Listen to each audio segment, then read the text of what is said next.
Well, greetings, everyone, and we're coming to you live from San Diego, um, watching the NFL draft as everyone else. And I know that Bill and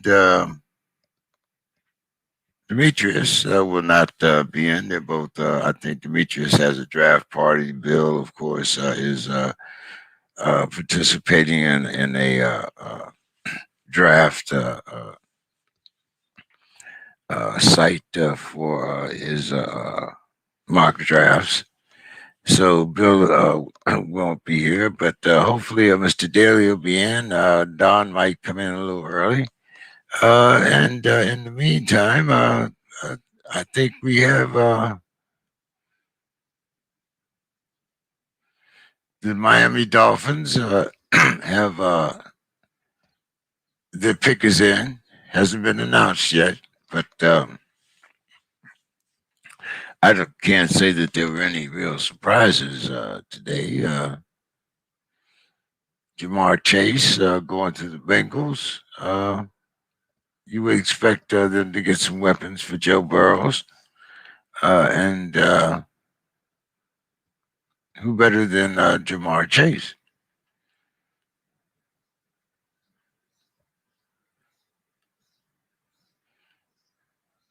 Despite the fact that we were only able to see a limited performance from him this year, we all know that he was definitely the cream of the crop.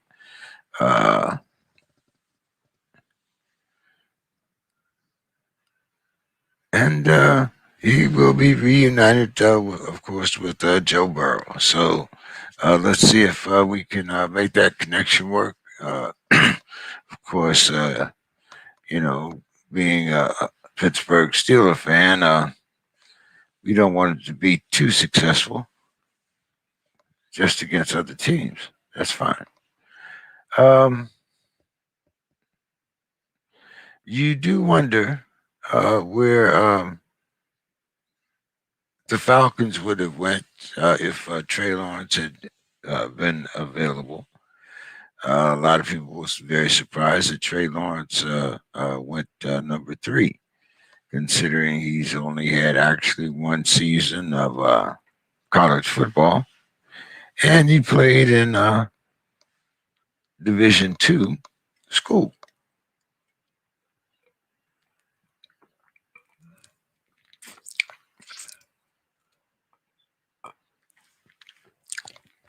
So, anyway, to carry on, quarterbacks 1, 2, 3. Zach Wilson going to the Jets.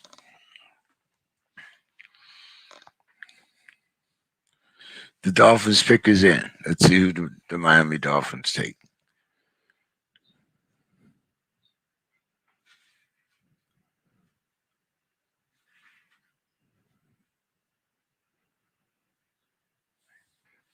Wide receiver Jalen Waddle out of Alabama.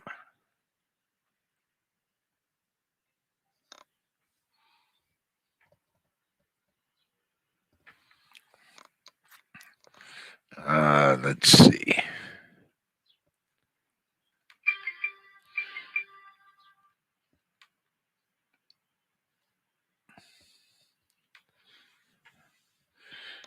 Let's see. Clint just sent me a message here.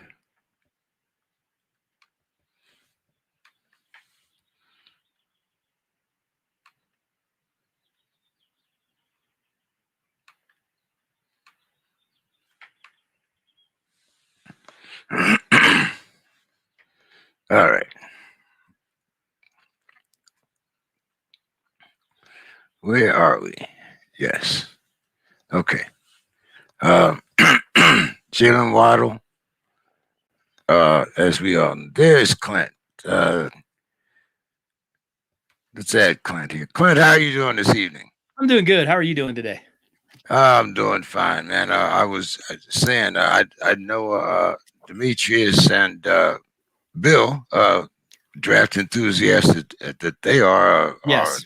doing their thing. So we can kind of go through these the first round, and if you feel like sticking around, we can extend. As you know, we seem to care nothing about time on this show.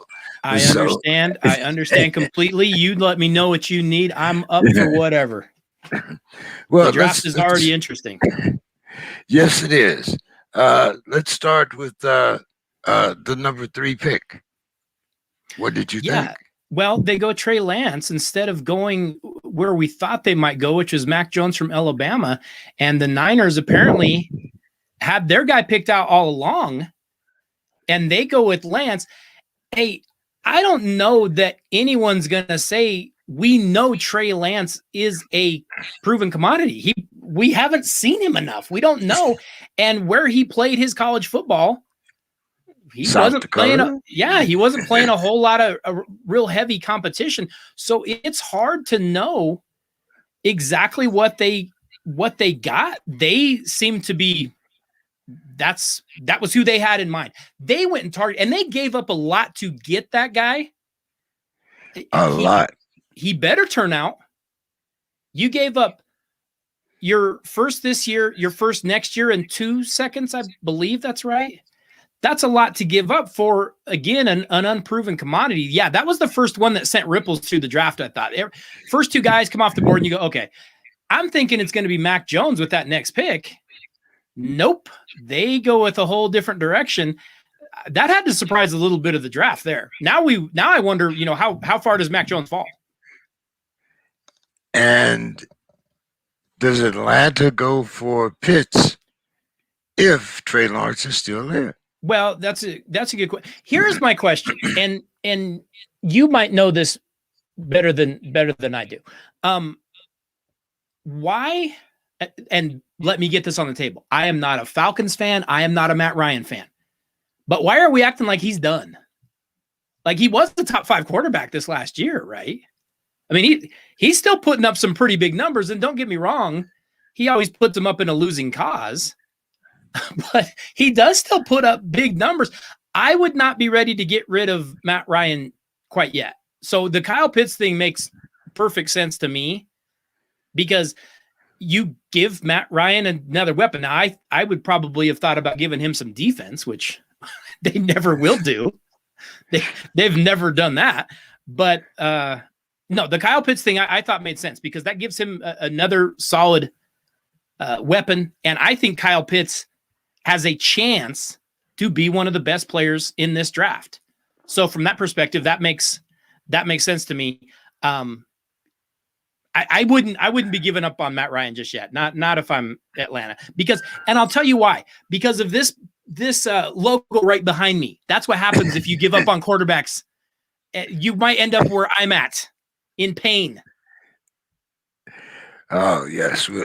Well, we'll talk about your pain, I'm sure. I understand. As this draft goes forward, remember, I'm in a lot of pain too at pick 24 here. And it's going to be interesting to see where you guys go. Okay, the Lions go with Penei Sewell out of Oregon. Well, so that is what they needed. They went where they should. Yes. Considering that, it'll be interesting hearing from Demetrius. They probably did what the Bengals should have done, and they went with the smart pick instead of the sexy pick. Well, the Bengals do, they are rather. If you look at their O-line, their left tackle and their center, yes, seem to be pretty set. Right, the guards on the right side, you might have considered. I would have probably considered going Sewell there, because I think Sewell can step in and play on the right side immediately, as opposed to saying we're going to put him in at left and he might struggle initially. I would have protected Burrow if I was Cincinnati. That would be my number one goal, was protect. I get it. They go Jamar Chase, and Jamar Chase is a big, strong wide receiver that should be a great weapon for Burrow. I just worry about how many times he got hit last year. That was a lot. Yes, yes, it was a lot. But let's go back to the Falcons. What does the, Okay. we were talking about, or at least there were rumors of Julio Jones being on the trading block before Yeah. the draft. Yep. What do you think the Pitts selection does to his value in the Falcons? See, I don't know, because you wonder what are people willing to give up to get Julio Jones? He's no question an all-time talent, but you're also getting a big contract. And I guess if you are a team that is looking at him as hey, this might be the piece, this might be the guy. Like, I'm looking at it from Denver's perspective, going, I have no interest in Julio Jones. He's a great player. He won't help us one single bit because we need so many other things. But there are teams out there that you would have to think. Now, we haven't got to this, but I would throw this out. If I'm the Green Bay Packers, no, I'm making a move and saying, hey, Aaron, calm down. We want to keep you, and here's a nice little present for you to play with, and give him Julio Jones, because that maybe that swings some things. But it depends, I guess, on who has, the money to invest in Julio Jones. That guy can still play. I know he was banged up when he was on the field. He's still legit. I don't know that I would be if I'm Green Bay, that might be the chip I'd try to throw out there and say, hey, I know you're upset at what we did last year, but here's something to try to get us back in your good graces a little bit. Sounds like a good possibility there. Good possibility. And what did you think of who's this on the board now? Panthers are up. The Panthers are up. And if you're the Panthers, I think you got to go offensive line and try to protect Darnold, don't you? Most definitely. You definitely have to protect Darnold. I would think that was the Detroit Lions celebrating Sewell. As well they should. That's a good move for them. It's a great move for them. Especially with so many wide receivers still left on the board. And they wanted to. James, they wanted to take one. They had to twist their arm to not take that. Oh, we could get a wide receiver here. Demetrius has to be thrilled. He has to be so excited right now. Yeah, there's probably more of a celebration in his living room than the guy. There probably was. There probably was. Is Carolina going to trade this pick? Let's see if Carolina trades this.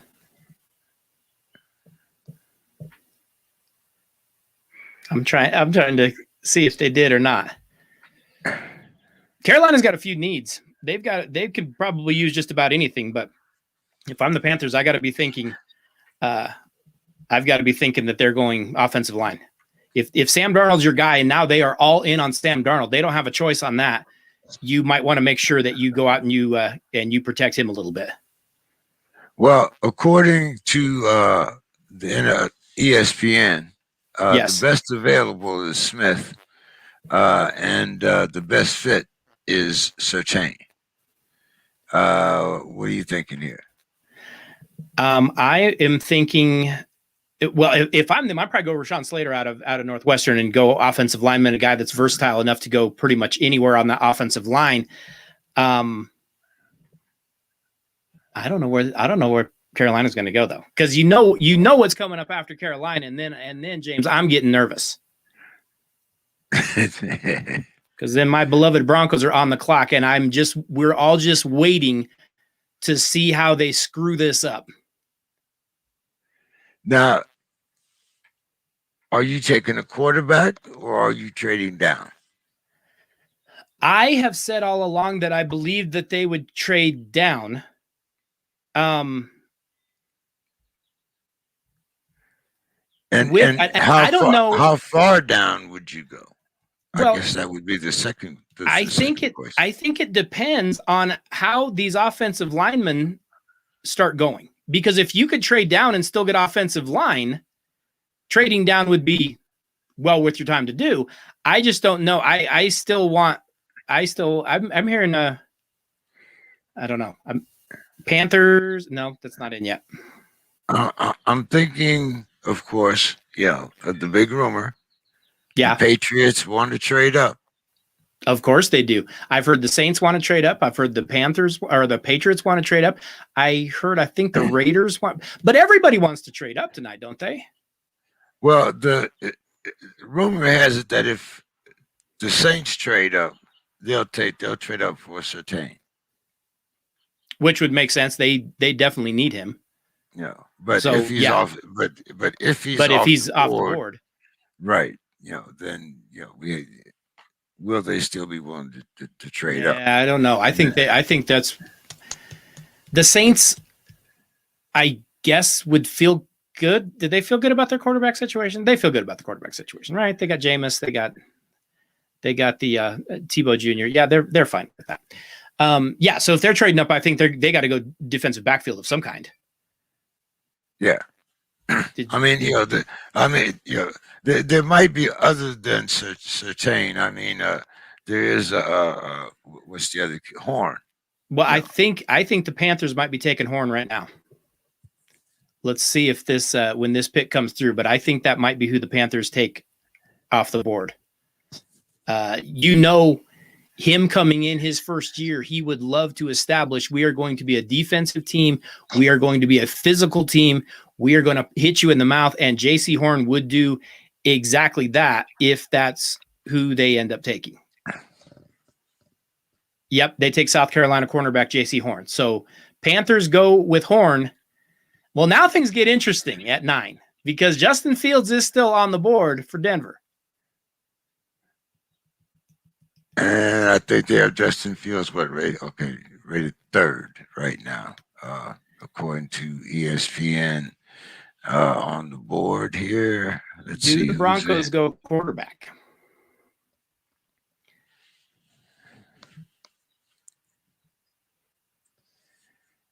Yep, Horn to the Panthers. And that makes sense for them. I probably go offensive line there, but that makes sense for the Panthers.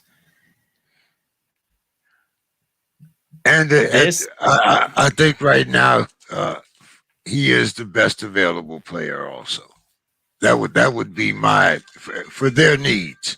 Yes, yeah, and again, sometimes just as that first year coach, you want to come in and say, "Hey, here's how my program's going to be run. Here's what we're going to do. Here's our mentality." Well, he's going to come in and establish. Matt Rule wants to show everybody we're going to be a defensive team. We're going to be a physical team. All right, well, you do you. And that makes sense. Now, is Horn going to draw a lot of illegal contact penalties? Yes, he is. But there's no question he can play. That's a solid pick for Carolina.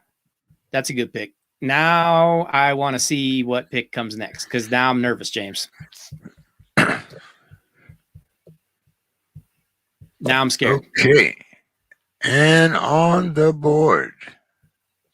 Yeah. And of course, on the board. They did make that trade earlier in the week. And yeah, I'm a little nervous right now.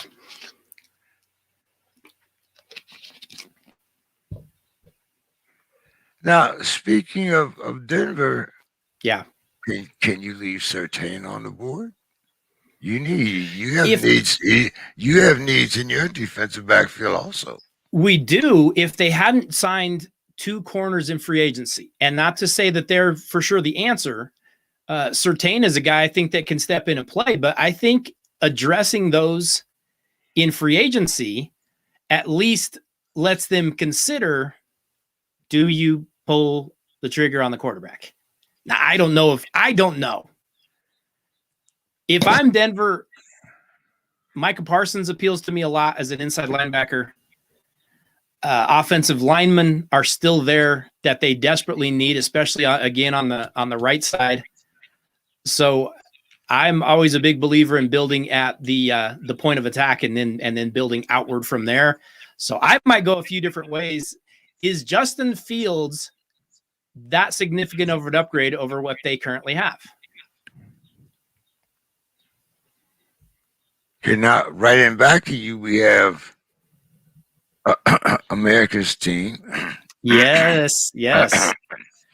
You know, Dallas is coming. They want Surtain bad. I have heard they are quite interested in Surtain. that's what I'm saying. You know, so once again, we talked about the Saints moving up. The number 1 and 2 corners are off the board, Right. Horn and Surtain. So unless Jerry does something unexpected and makes that sexy pick again, You never know with Jerry. Yeah, I mean, we could see it. Detroit's not the only one that falls in love with wide receivers. No, they're not. So happen. So, but let's just say Jerry's sensible and he takes Surtain. Now, well, let's see what you guys do first, because like you said, this is going to be very interesting. Yeah, this will be an interesting pick here. I don't know exactly. I don't know what to expect. There's a lot of raw talent out there in every position that the Broncos need. Yes, there is, and they have needs everywhere. Right, so, offensive line, defensive backfield, like you said, possible quarterback. Just to name 3 positions. What about do they take the first linebacker off the board? I mean, or hey, offensive line. Can always use offensive line. I have a suspicion they're going to take Justin Fields, but I haven't gotten right trying to figure out what the Broncos are going to do in the last 10 years. So, and speaking of Jerry Jones and those Cowboys, Devontae Smith is still lurking. He is still out there. Hey, like I said, with Jerry there, you never know. You never know.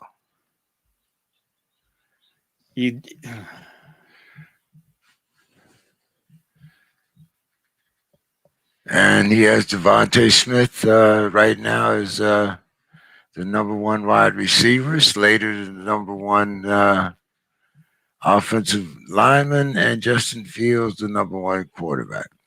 Oh, goodness. We're going to screw this up somehow. There's not one of these guys that you could not fit into your lineup. Oh, no. We'll take just about anyone. I think Fields is the sexy pick, and therefore I think the Broncos probably will take him.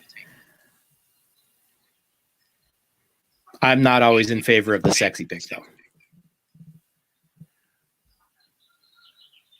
Would you be surprised if they took Matt Jones? No, and that might be the most interesting scenario of them all.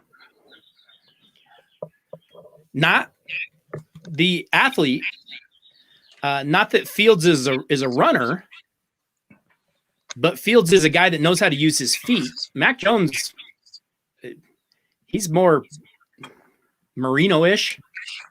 He can't move. He's not going to run. That's not his bag, but he is highly accurate. He's not going to learn how to run in the thin air of Denver, though. No, that's not going to work.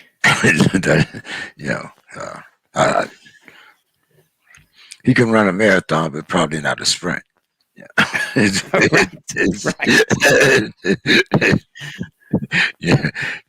Run for my life. He might be running for his life if he comes here. Our offensive line still isn't great. Speaking of quarterback situations, your Steelers. Yes. How many more years do we go with Ben? Do you think about grooming someone, or are you just going to ride with Ben till the wheels fall off? What's the thought process there? My thought process or the Rooney thought process? Yours. My thought process is that they should have let him go this year. Okay. Because I don't think it's another question like Matt Jones. Yeah. Is Ben all of a sudden going to learn how to run? Right. He's not the Big Ben that used to shrug people off anymore. you know, and he's not Big Ben that's going to get in the weight room and put on that much more muscle, especially at this age. You know, if he took to the weight room like he took to the bedroom, we would be in great shape. But anyway, look, I think it's a great time for us to let Dwayne Haskins learn the offense. We've thrown an extra game in this year. So, Broncos take maybe Surtain. hmm, very interesting. Very interesting. What's your thoughts? They obviously weren't sold on either one of the quarterbacks that were on the board, but can I throw out a rumor that's floating around in the Mile High City to you? Sure. All right, here's the rumor. Mark Schlereth, who obviously has ties to Denver, is saying that it is a done deal. Aaron Rodgers will be coming to Denver, that this has been worked out and Rodgers coming to Denver. Now, I don't put a lot of stock in that, but the rumor on Twitter is that Schlereth just got a message from Rodgers saying, "What's your source? How did you know that?" Now, again, this is probably all BS. I'm not saying it's true, but that is what's flying around the Mile High City right now.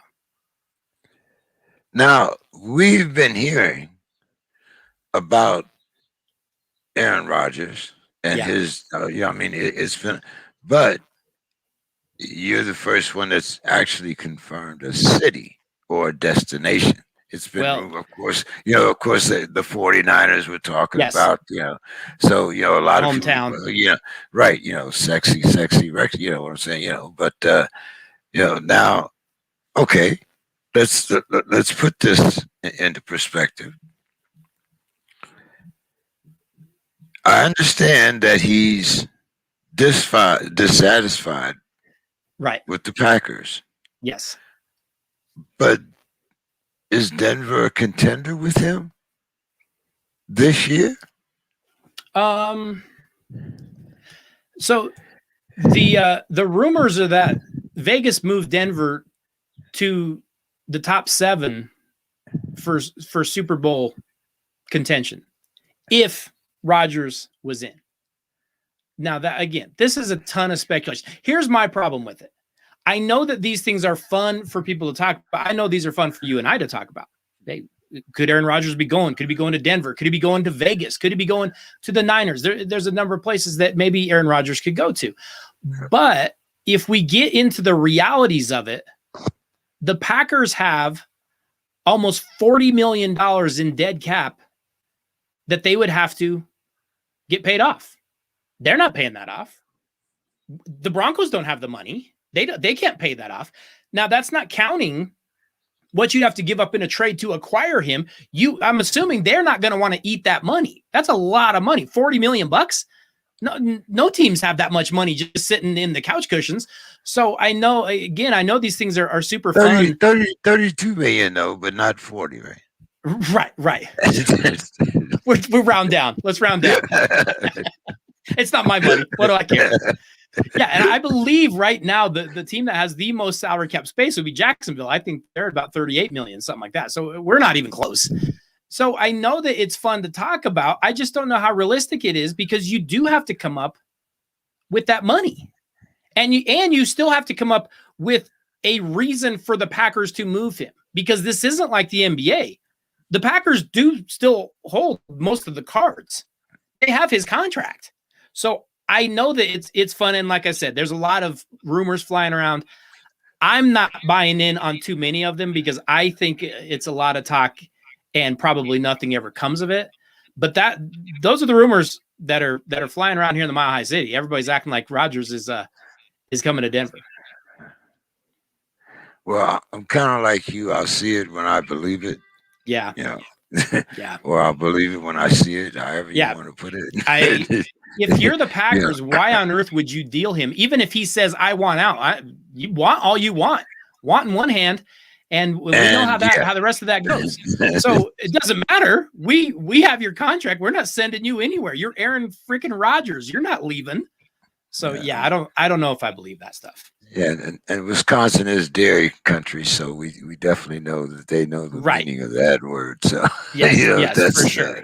For sure. But Yes. we are here with the Cowboys, and who did they pick? Because the Eagles are on the clock, so that means the Oh, Cowboys are Dallas next. pick is in. Oh.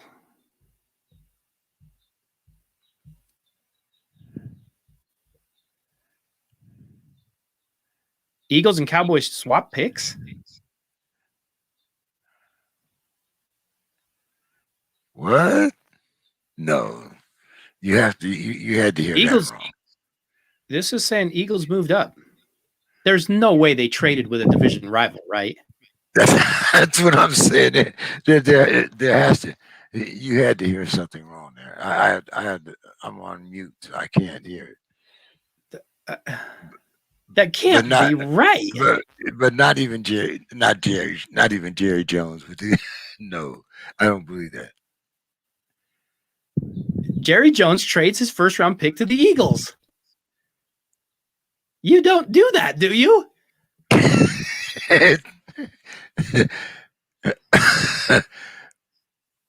So the Eagles are So the well. Eagles are on the clock. So the Eagles. Well, then Dallas are trades you? back to the 12, this says.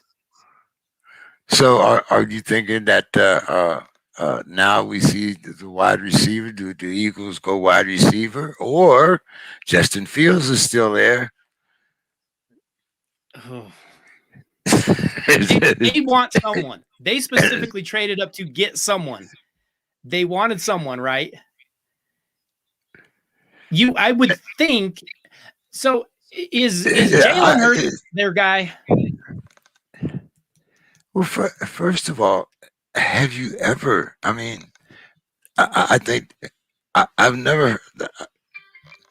I'm going to have to ask Bill this. Has a team ever down, traded picks with their interconference rival? I can't think of that happening. You trade with guys you're never going to see, right? Right. Right. Yeah. I mean, I've been probably watching football as long as you've been living it. I've never seen that. I've never heard of it. I don't think I have either. That's wild. I hope it was worth their while. Okay. Micah Parsons. That would fill a need for the Eagles. The Wide Eagles have needs receivers everywhere. everywhere. You could throw a dart and find a need for the Eagles because they need it all. I cannot get my head around the fact that Jerry Jones traded a pick to his division rival. Cowboys fans have to be losing their minds. Oh man. Would you love to be in Skip Bayless's living room right about now? You know, I'd rather be there than sitting next to Mac Jones. Mac Jones in that green room has got to be miserable. We were thinking maybe Mac Jones would go 3. He's still sitting in that green room, waiting and praying, looking like Aaron Rodgers in there, just sad like someone killed his dog.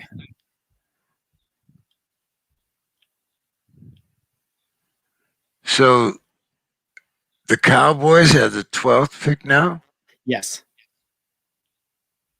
I don't know how exactly that all has worked, but yes, they go back to 12.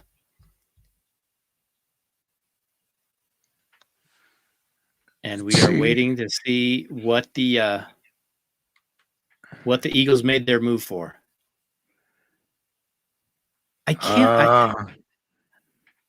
Dude, the draft is crazy. I know we say that every year. Like the draft is crazy this year. And I'm gonna say, and some people might think that I'm crazy, but I really don't think that the pandemic had a lot to do with this. I mean, this is just. No, we're just seeing some odd things. No, I would agree with you. I don't think it's that. I think we're just seeing some teams make some Odd moves. But then again, you have to consider that the draft is in Cleveland. Never forget the ovation that those Cleveland fans gave when they selected Johnny Manziel. They lost their mind. They were like thanking God. Like it was all on when the Cleveland Browns selected Johnny Manziel. I have no idea why, but they were hyped about that call. And Johnny Manziel went there and didn't work out so well. There are some really good players on the board right now. Yes, there is. And Jones is still out there. Fields is still out there. Rashawn Slater is still out there. Devontae Smith is still out there. There's some really good players. Devontae Smith just went to they moved up for Eagles. Smith. They moved up for Devontae Smith, and Jerry let it happen. It was Jerry's decision. Yes. Come on. That's a surprising pick to me.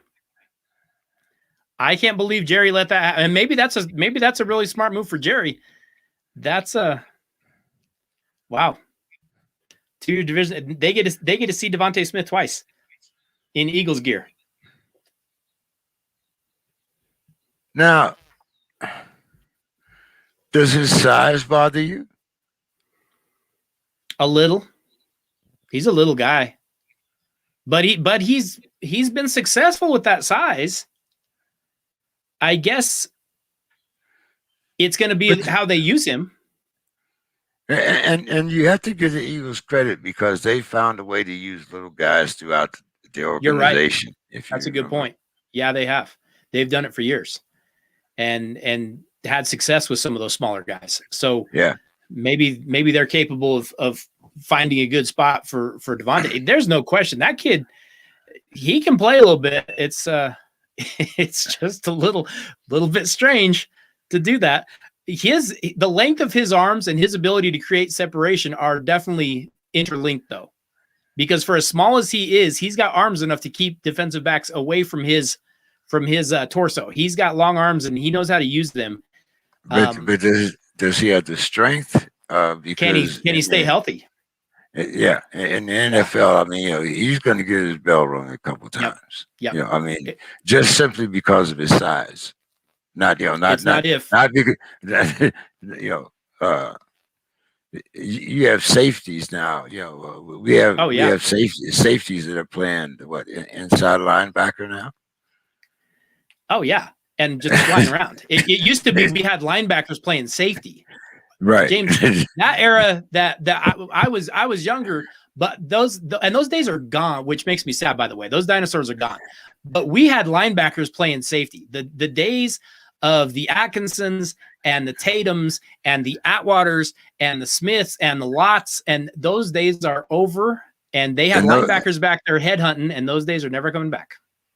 Oh, and those are the days that I played. I mean, George Atkinson, Jack Tatum, those guys are right from around that Pittsburgh area. Yep. And I mean, those being a DB, those were my idols. Of course. You didn't tackle a guy, you ran through a guy. Through him. What the coach, and that's what I said. Through. Through. So just like my man that was taken earlier. These rules, we get a lot of, a lot of different calls. Deal. They said, Jack Tatum always said that his goal was to try to hit someone where he could wrap his arm around their head and flex and see if he could pop their helmet off their head. Can you imagine what they would do with that today? They would lose their mind. He would be out of the league. Forget a suspension. They'd just throw him out permanently. He'd be gone. Well, you think Lawrence Taylor could be a first-round pick today? Yes, as a pass rusher, he could. As a pass rusher, he could, but he might be a little too violent for today's NFL. Dick Butkus could not. That's a different deal. But LT's ability to get to the quarterback, you'd still have to take him. I remember this look from another guy. I'm trying to, who was it? A couple of years ago, another quarterback was stuck in the same position as Matt Jones. Yeah, you're right. The Brady Quinn was stuck in there for a long time. Yeah. Aaron Rodgers was stuck in there for a long time. There's someone else though. There's someone else I'm spacing on. The Chicago Bears move up to 11 from the Giants. We might get another quarterback coming off the board. The Bears got to go quarterback, don't they? Well, did they give Trubinsky an extension? You don't really want that guy, do you? Well, do I want? Why would I want to pay him a couple extra years? Well, but this is the. I wouldn't want him at all. But this is the NFL, so right. It's not the NBA. You doesn't all these contracts are doesn't just because you signed does not mean that you're going to get all that. Exactly contract. Right. You're exactly right. Good luck getting it, especially in those last years of the contract. Good luck if you ever get that. Right. Yeah. Well, and that's where I wonder. Even guys like Patrick Mahomes, as great as he is he ever going to see the back end of that contract? That's a long time out, 10 years or whatever that is. That's a long ways away. Well, I think we're looking at especially the way he plays. Yeah, 5 to 7 years tops. Yeah. Sooner or later. After those hits, he's going to start getting slower. Yep. Linemen are going to get younger and faster. Yes, they are. So, 3 good years, as that top plateau. Then you get 2 years that you kind of mellow off, and if you're lucky, your name is not Tom Brady, then you start looking for you start looking for backup roles. I mean, I want to pass my legacy on. Well, hey, like I said, unless your name is Tom Brady. So where are we here? We are at, I believe we're at 11. The Bears. Is that right? The Bears. Yeah, Bears taking picks from the Giants, and I am hearing the Bears gave away quite a bit to get that pick. We got picks being moved around tonight.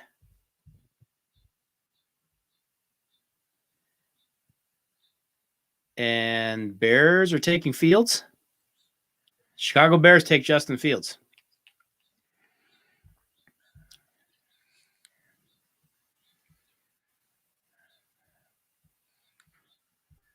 This is wild. What do we do at 24? What do you do at 24? If Mac Jones is still you take Mac Jones.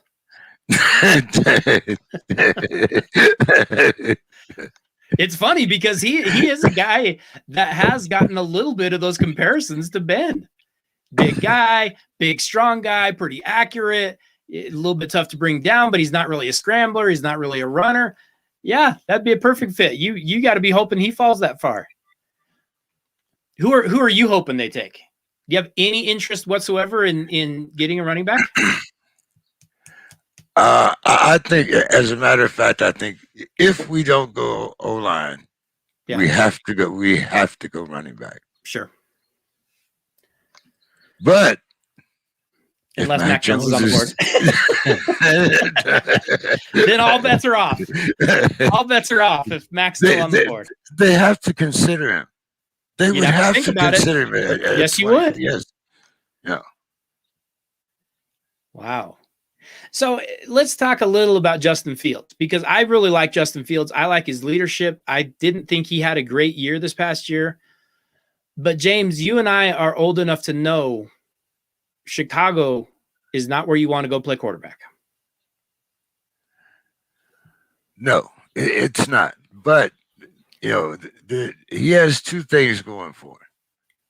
He's a cold weather guy. He is a cold weather guy. So played at Columbus, and he's accurate in cold weather. Yeah, seems to be. Yeah. So those, and he has mobility. Yes, he does. Yeah. So compared to everyone that's on the Chicago roster right now, Oh, he's better than what they have.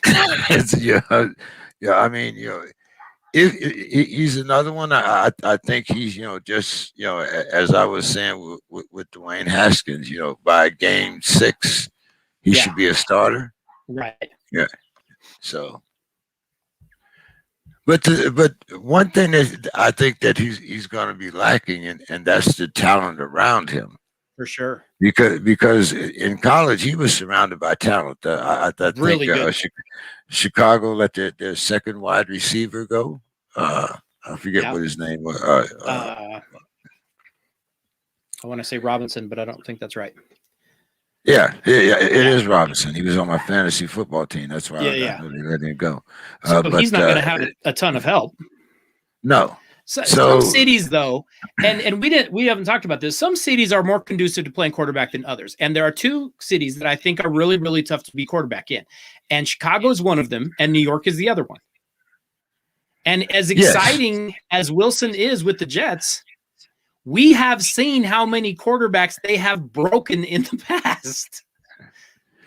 Well, when you think that Jim McMahon has been like I guess what you would call he's been the only modern day Super Bowl winning quarterback for Chicago. Yes. And when you look at the game that the Bears played when they won the championship, that game is no longer a part of the NFL. No, you're right. It's not at all.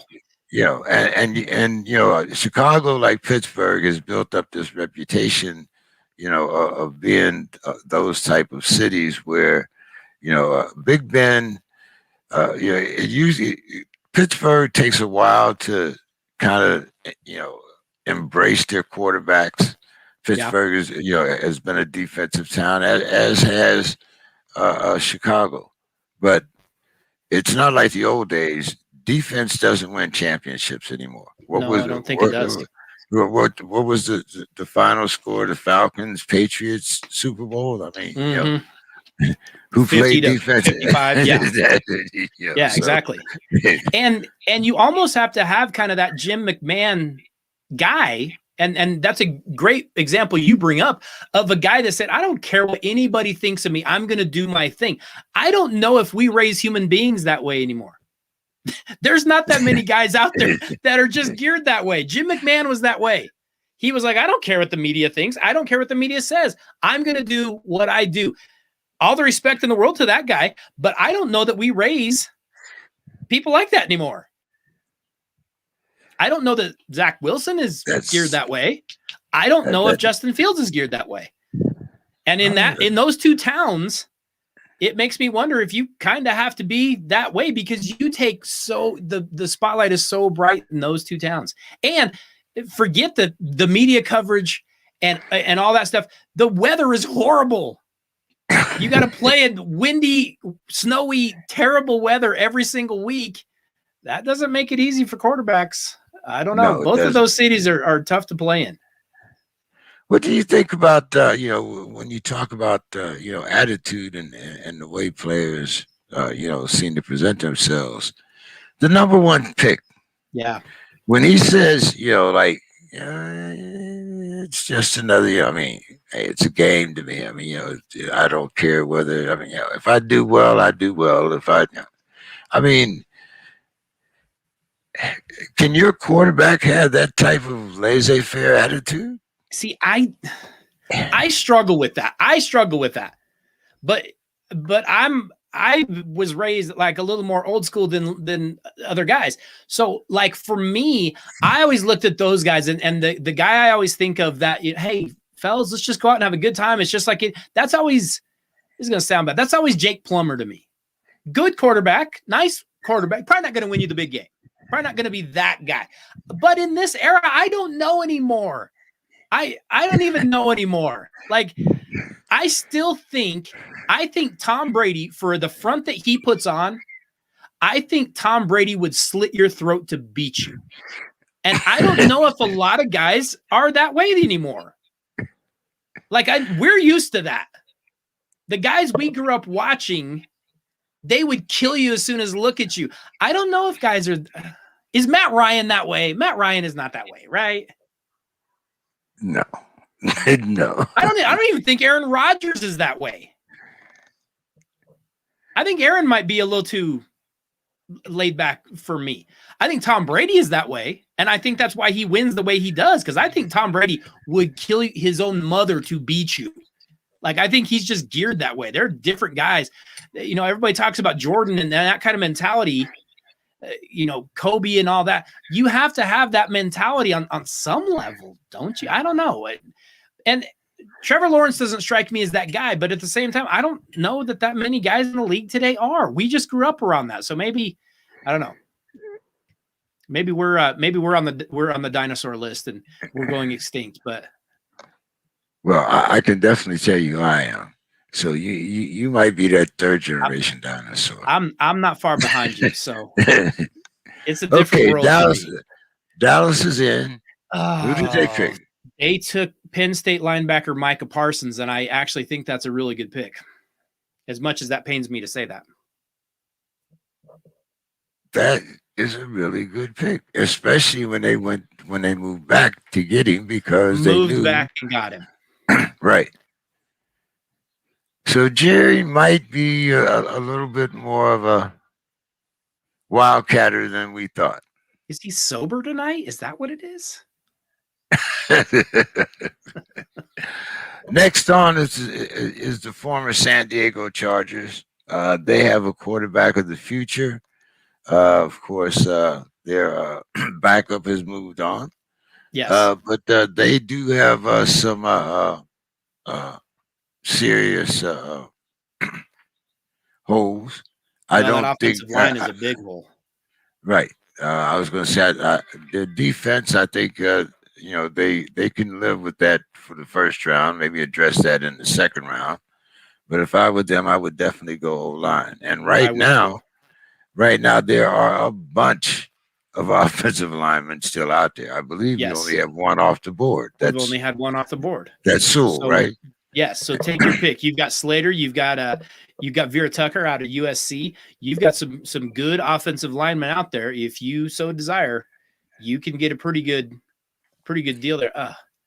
Right now, Slater and Farley are the Slater is the best available, and Farley they say is the best pick out of Virginia Tech here. Virginia Tech corner. Yep. Yeah, and I guess they probably are kind of in the same boat as you know, Denver. I don't know that there's a pick they could make that you'd say, well, they don't need that. No, they probably need just about everything. But if I'm them with Justin Herbert, I would be protecting my assets. And Justin Herbert sure looked like a big-time asset last year. He was impressive, and that pains me to say as a Bronco fan, but they look like they found their quarterback. They just got they do. I do like Slater, 6'4", 304. I do kid out of Northwestern, I think, you know. And very smart, versatile kid that could play pretty much anywhere.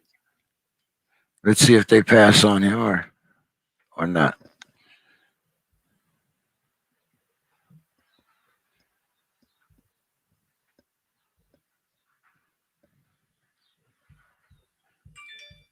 You know, it's not that the Cowboys have had bad picks, but maybe it's something when they get to, you know, they get to that atmosphere. You know, maybe they world. Yeah, you know, maybe, you know, that America's team label, you know, has kind of, you know, become more of a slogan. Yeah. Yeah, you know, for sure. Well, and every where they don't year, have to live up to it. that's just it. Every single year, those expectations are so high and so unrealistic. I mean, it would be one thing if you said, "Hey, this year, if they make the playoffs, they are always it's Super Bowl or bust." Is it? You're not a Super Bowl caliber team. I mean, we can pretend, I guess, but I think the expectations bite the Cowboys as much as anything every single year. And you're right. It's not that they've necessarily made bad picks. You look back at, you know, Dak Prescott and wide receiver they took. They get some. They never addressed that defense, and this year they finally did, and got a really good pick. If Parsons is a guy that doesn't have these character issues, he might be a top 10 kind of guy, and he might have been a top 10 kind of guy anyways. I think I would have been more excited about Parsons than I was about Surtain, as good as I think Surtain can be for Denver. I really like Parsons coming out. I think the Cowboys actually made a good pick. Again, did they do anything with it? Yes, or does he get spoiled in the locker room? You know, as I say, you know, sometimes the locker room is not, you know, always conducive to one's ability. Right, You know, right. so sometimes that's how you see some guys leave a team and shine. They get a different perspective from a team point of view, as well as in most cases a new playbook, because you know, like you said, you know, it's very seldom that you get traded, you know, enter a division. But you know, is looking at that division from top to bottom, Yeah. is that a Super Bowl worthy division? No. Seriously, I mean, no. not unless Washington went and got a deal done for Aaron Rodgers. If they did that, then yes, we can talk. We can talk, because Washington has built a nice defense. They've got some pieces, but they would need like that superstar kind of quarterback, and they don't have it. They're not even close to that. So unless they do that, no, I don't know that I can believe anybody out of that division. The Giants, nope, not enough weapons. Still don't trust that quarterback. Same thing with the Eagles. Cowboys always fall short. So no, there's no one in that division that looks they barely look playoff worthy, let alone Super Bowl worthy. Yeah, I mean, yeah, I never see, you know, even though it even happened this year for us, but I never see where they would get three of their teams in the playoffs. No, ever. No, that division has gotten so bad. I can't believe how far it's fallen. But it's. I mean, the NFC East used to be the big dog. Yeah. Those days are over. But they've made a lot of silly mistakes. They've made a lot of goofy moves. I mean, Dallas tonight looks like they've actually made some pretty intelligent moves based on kind of what we've seen. But let's be real clear. Dallas needs a GM. Well, what they need is for Jerry to step away. Yes. Regardless exactly of what they need. You know, regardless of what position you want to call it, because I mean, he could get, you know, anybody could be GM, but if Jerry's still in control, it doesn't really matter. Yep. But they, you know, at some point, and I understand, you know, when you get around mine and Jerry's age, it's like, you know, you want to feel relevant. You know, you don't really want to jump on that. Right. You know, you don't really want to jump on that horse and ride off into the sunset. No, you know? no. And he's looking at it going, hey, this is my money. I'm spending this money. I'm going to, well, okay. Looks like the Chargers have taken Slater. So that's probably a pretty good pick for them. Okay. So now so we have our second lineman off the board. Lineman off the board. At number, is that number 12? Is that 12 or 13?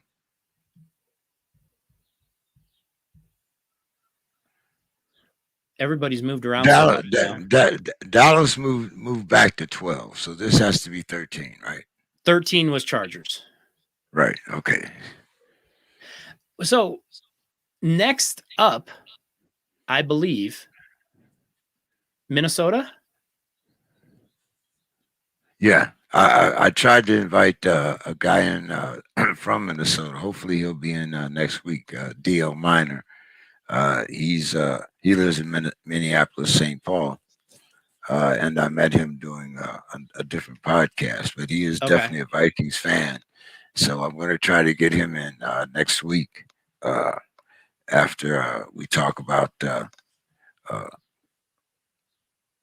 If you are the Vikings, Do you put any thought whatsoever into Mac Jones, knowing full well that next year, I believe they are going to have to pay their quarterback $45 million? And that is not going to be Kirk Cousins.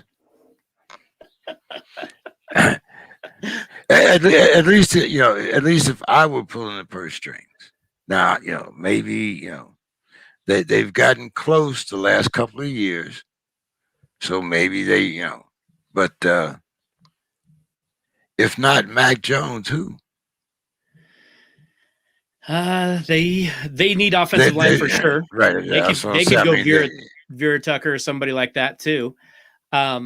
So maybe they go that direction. They could use a pass rusher. That wouldn't be the worst move for the Vikings. That the Vikings are an interesting team because they're a team that is getting now on the edge. We always looked at them over the past probably 5 years and looked at that defense and said that defense is really, really good. Well, now that defense is aged a little bit, and now they're looking a little bit older, and we're looking at that defense going, you might have to start tweaking and rebuilding that defense a little bit because it's no longer the strong defense that it used to be. The problem is you can't rebuild that defense because you're paying Kirk Cousins so much money. They're saying that the best fit would be Vera Tucker. Yeah, you have to think they'd think about that. 6'5", 308 out of USC.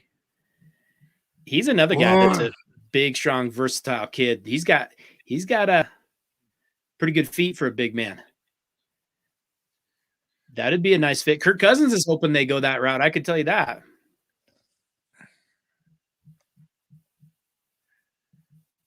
But once again, talk about the Vikings, talk about Detroit, talk about Jerry Jones. It's a wild night. There's some wide receivers still left out there too. Yeah, you're right. You're right. Yeah. Yeah, there's some really good players still on the board. I would think that the Vikings have to go offensive line here, but right now at this point, nothing's surprising me. But in spite of the draft, the different moves that we've seen tonight, one thing I think that I'm really impressed with is how smooth the draft is going during the pandemic. Sure seems to be. They said that everybody. Well, of course, the commissioner has been vaccinated. Everybody in the room has been tested. That's why you see, the hugs for the first time. So I mean, it does make it a little more intimate and a little more personal. I think. Feels a little more like normal years. Last year obviously felt strange and was weird. It was one of the first kind of major events that took place after everything had closed down. This year feels a little more, not quite fully, but a little more back to normal. And you're actually seeing guys walk out on stage and the whole thing. There's a crowd there. I heard they had 45,000 people or something there. There's a good amount of people there. A Northwestern coach. James, Mac Jones is still sitting in that room. He's by himself. Nobody around to talk to.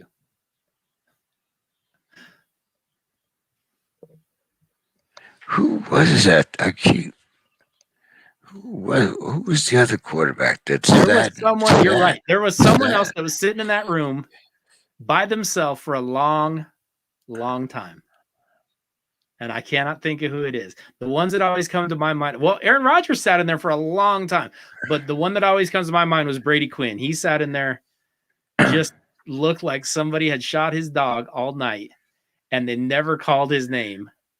But you're right. There is someone else that I'm missing. There's somebody I can't think of who it is. Brady Quinn is one, but there's another one that got a lot of hype, and then all of a sudden, it's like, who is he? All night looking around. Really? Now the Jets are getting their second pick. Oh wait, so who did? That was the Patriots were on the clock, were they not? No, The Chargers were still on the clock.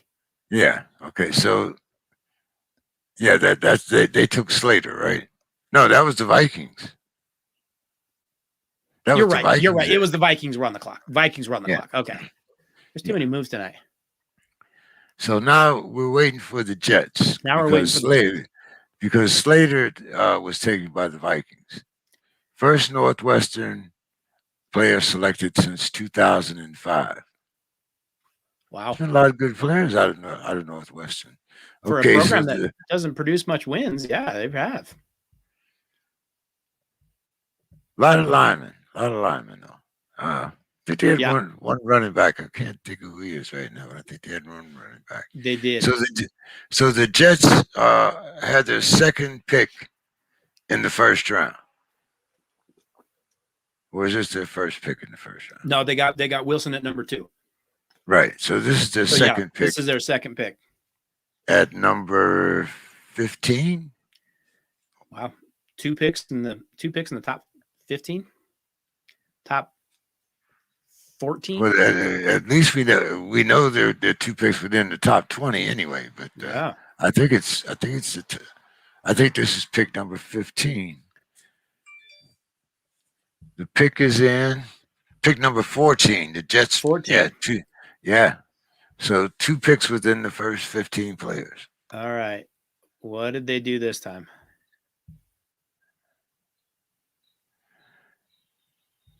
So if they go quarterback, do they go wide receiver or do they go O-line? There's still a lot of good offensive linemen out there that are rated very, very high. Are you surprised that only 3 offensive linemen? I thought there would be more. I First, thought there would be more off the board for sure. But nothing has necessarily gone according to they take Elijah Vera Tucker out of USC. So they get a guy that can probably step in and play for them, I would think, pretty immediately. 6'5", 308. Yep. Yeah, I think Can move a little bit. Yeah, that's a nice pick for the Jets, and nobody's happier about that than Zach Wilson. He's got to be ecstatic that he also gets a big, strong offensive lineman that can move his feet and slide in front of pass rushers, because that is going to be Zach Wilson, as talented as he is, going from BYU to the AFC East is going to be a jump. So to get a good young offensive lineman is probably very, very good news for him. No question about that. Now your favorite team is on the board.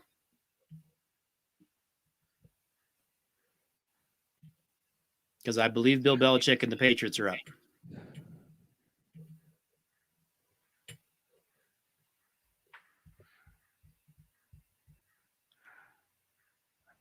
Well, I think this is also a surprise that not only did New England trade up, but quite possibly, see, Justin Fields is gone. Yep. So, could they take a quarterback? Or could they take the first running back off the board? Also a possibility. Travis Etienne is out there. Would you go with him this early? Would he be there? Would he? Let's see. He won't be there when you come back around. I think he'll be gone.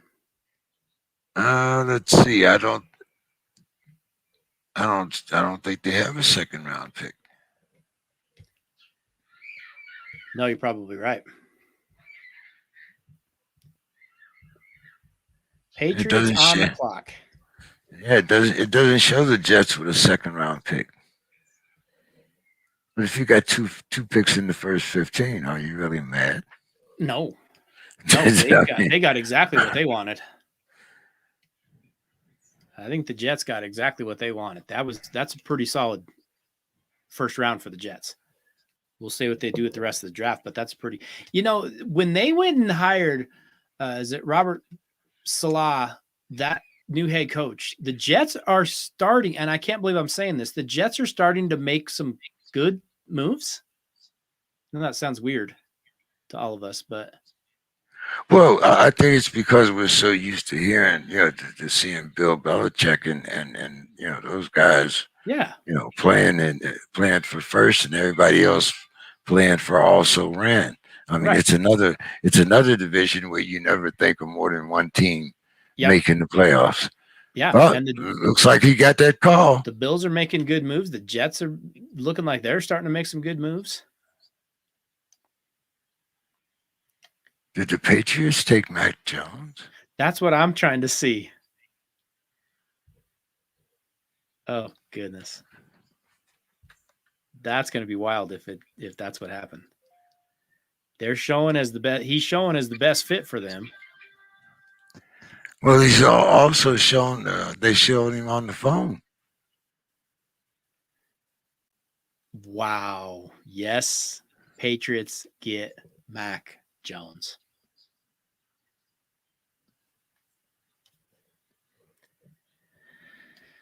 Whew.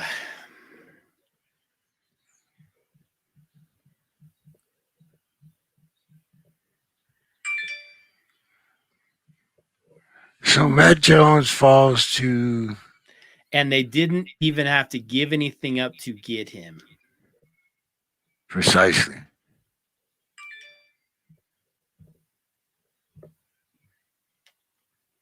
No, that's a nice pick if you get it. But is he what they need? Well, I think Bill needs to win now, and I don't think that's Matt Jones.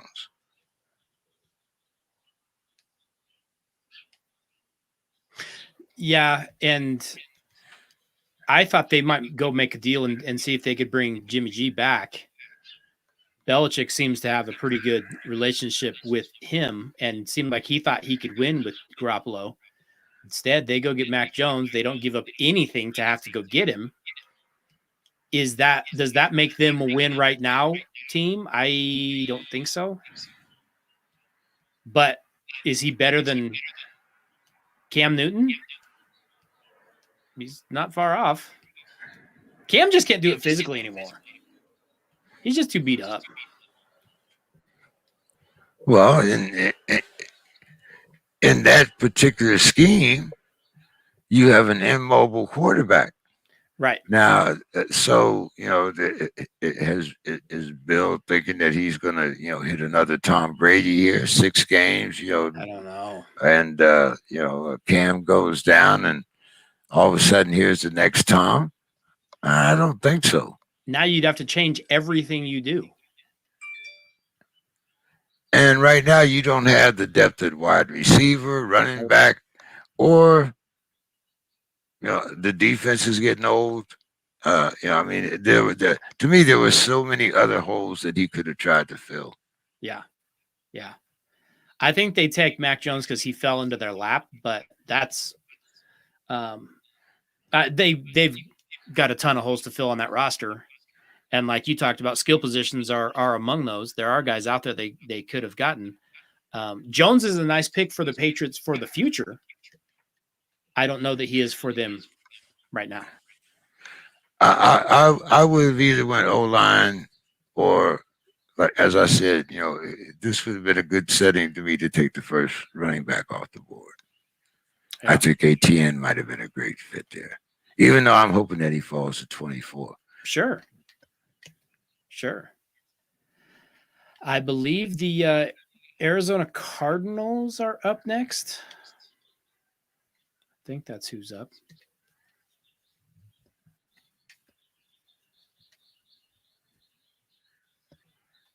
Yeah, Cardinals are on the clock.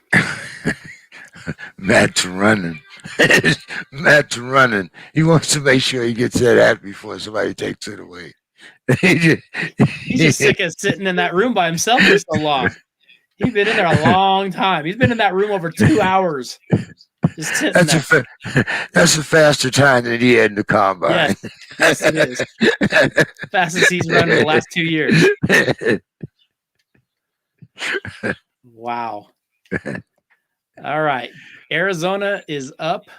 Arizona's got a lot of needs. As much as I like that young team, they've got a few different ways they could go with it.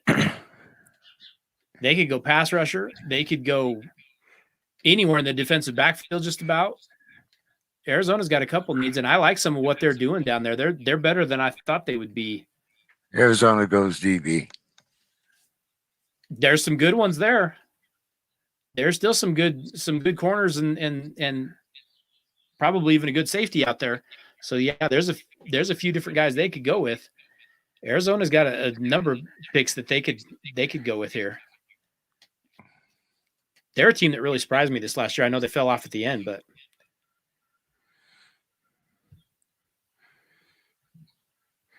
It had to be Iowa that they were playing there.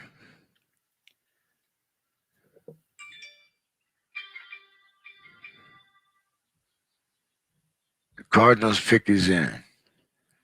who did the Cardinals pick? See, I don't think anybody doubts Matt Jones' arm strength. I don't think that's the problem. It's his mobility. It's his mobility because his accuracy is very good.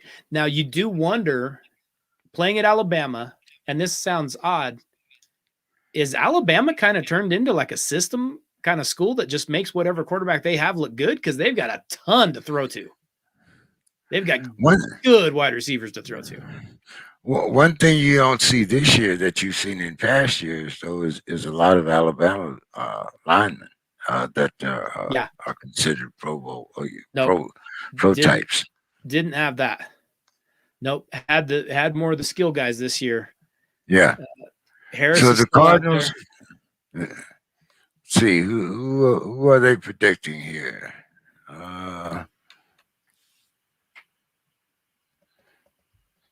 We have Payne, the big O-lineman from Michigan, 6'3", 261. And we still have a Wasu out there. Who do the Cardinals go get? A lot of folks talking about Mac Jones running out of that room.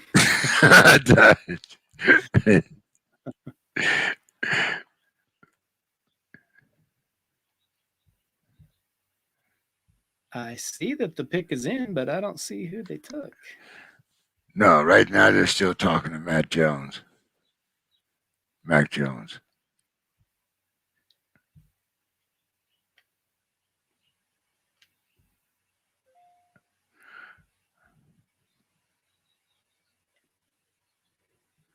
Given the two systems that they're in, Mac Jones and Trevor Lawrence, do you think that they're showing finally getting out of that room? But who do you think starts first? Lawrence will start first, but I always wonder in these drafts. Sometimes I know everybody comes out, they're always like, I want to be the first pick. I want to be the top pick. I want to be the top pick. And I understand. But do you think it would help a team, or do you think it would help a player to go a little bit later into a better situation than to go to the worst team? Because going to the worst team is tough. And we have seen Jacksonville take a guy like Blake Bortles before. And I'm not comparing Lawrence to Bortles. Lawrence is obviously way more polished, but you go into a situation where you're not surrounded with a very good supporting cast. You're probably not surrounded with a great coaching staff. You're not surrounded with any kind of a winning mentality because they don't have that in Jacksonville. So as odd as it sounds, Mac Jones might be in a better situation, even though he won't be on the field probably for a year or two. So you think that they'll sit Garoppolo before Cam Newton gets hurt? Well, they'll Who did they pick? Zayvon Collins. Okay. David Collins, linebacker out of Tulsa. He's a really athletic linebacker. I really like him. So that's a good pick. I know he went to Tulsa, and Tulsa's not the big time blue blood school, but Zayvon Collins can play a little bit. I'm a little bit worried that those hated Raiders are going to get Wosu and they're going to get a steal at linebacker. That's going to bother me. Although the Raiders are another team that has a lot of holes. They could go Merrick or somebody like that. The safety out of TCU. I think we talked about him a little bit last week. They have a couple different ways they could go. And the offensive line that we've always thought for the last few years as being so strong, that offensive line with the Raiders is not what it used to be. Most of those guys are gone. So they could go offensive line, I guess, here. Raiders have a few different options they could go with. Yeah, I think this guy was probably on the Raiders list also, if he hadn't been picked right here. I think they would have went for Collins. I don't think that he was necessarily first on their leaderboard, but at this stage of the game, I think if he had been available, I think it might have changed the Raiders' outlook on this pick. But we'll see. Like you say, they might. A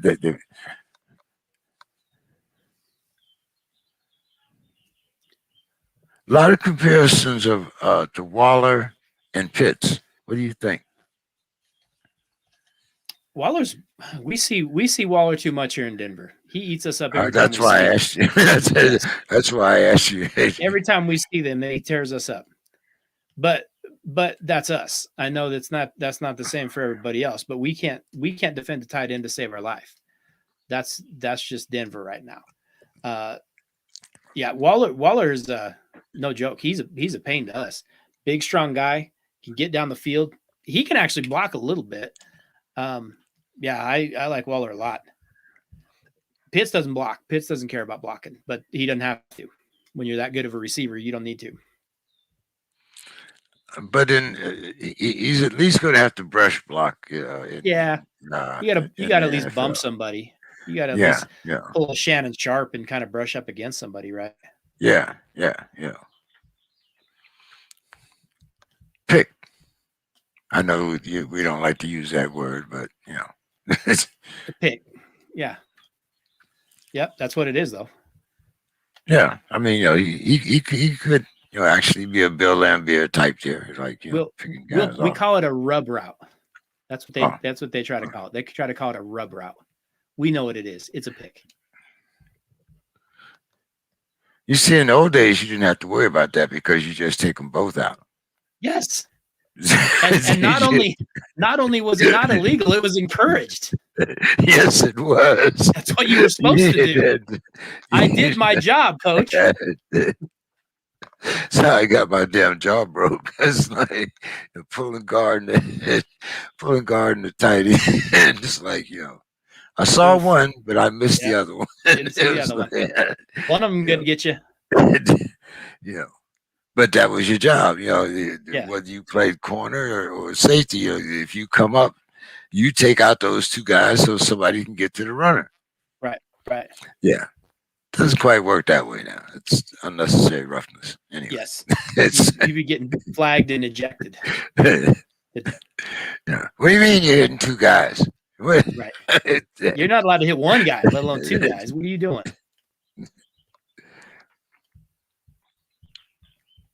Now, how did you end up, not to change the subject here, how did you end up in San Diego, aside from the fact that San Diego is beautiful, when you are a Pittsburgh guy? I had a brother that lived out here. Okay. He's since passed. But in 2003, I moved out here because I hadn't seen him in like 10 years.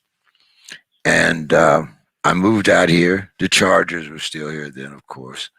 Right. And at that particular time, if you remember, the West Coast as well as Denver, they were boom. It was booming out here, man. I mean, you could employment, the whole 9 yards. So I came out here. I'm as a chef, found employment right away, and then by being a military town, of course, there's a VA hospital here, Sure. and I found that a tremendous difference between the way that veterans are handled out here at the hospital than they were back east.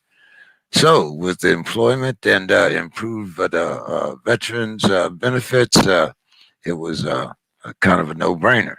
Okay. Um, it was either $400 gas bills back in Ohio and Pittsburgh, Yeah. for 4 months, or I could put that money to much better use out here. I mean, even Sure. though it cost me twice as much to live out To here. live. Well, Yeah. Cost of living so high. but when you figure you're in the twilight of your years, sometimes you just have to make sacrifices. So to me, it It's was the beautiful out quality. there. Yeah, it was the quality of life. Do I shovel sand or do I shovel snow? Ah, it's, kind of You had no enough of brainer that to snow. You had me. enough of that snow. Hey, I was when I moved out here, I was in my early 60s. Okay. So you can imagine, after spending all that time between the Jersey Shore and the Midwest, Yeah. the only snow I want to see is when my cable goes out. I'm Sure. sorry, but you know, it's, I understand. I I, understand. Hey, I, we I just got some remember snow this week. We just got some snow this week. So the not Raiders much. pick us in. All right. They Who did took they get? Leatherwood, offensive tackle Alex Leatherwood from Alabama. Just as we That's talked about, not a lot of offensive linemen being taken from yeah. Alabama. I believe that is the Now they first Alabama offensive lineman. Big boy that too. that seems real early to me for him. And I'm not saying he can't play, but that seems like a guy they might have got in the second round. But maybe I'm misreading that situation. I did not project him to be quite that early, but we'll see. But they need it. They do need the offensive lineman, no question about that. So I'm gonna act like the Raiders knew what they're doing, although we know their history. Their draft picks have not always been the greatest. I like the position. I might not Yeah. like the player. I might have went Darisaw, the kid out of Virginia Tech, instead. Yeah. Yeah. If I'm going to go offensive line, I think, but yeah, I don't mind the move. I'm never going to complain if you go offensive or defensive line too much. That is where games are won. I know we forget that. Yeah. Like I said, I didn't mind the position pick. I just have doubts about the player. Little early for him. I think he's a project. Yeah, that might be a little further down the road. I don't know that he comes in and steps in immediately for you. Here's a question. Your Steelers always seem to get steals in the draft. What is that secret? How are they doing that? Because I need some of that to come to Denver.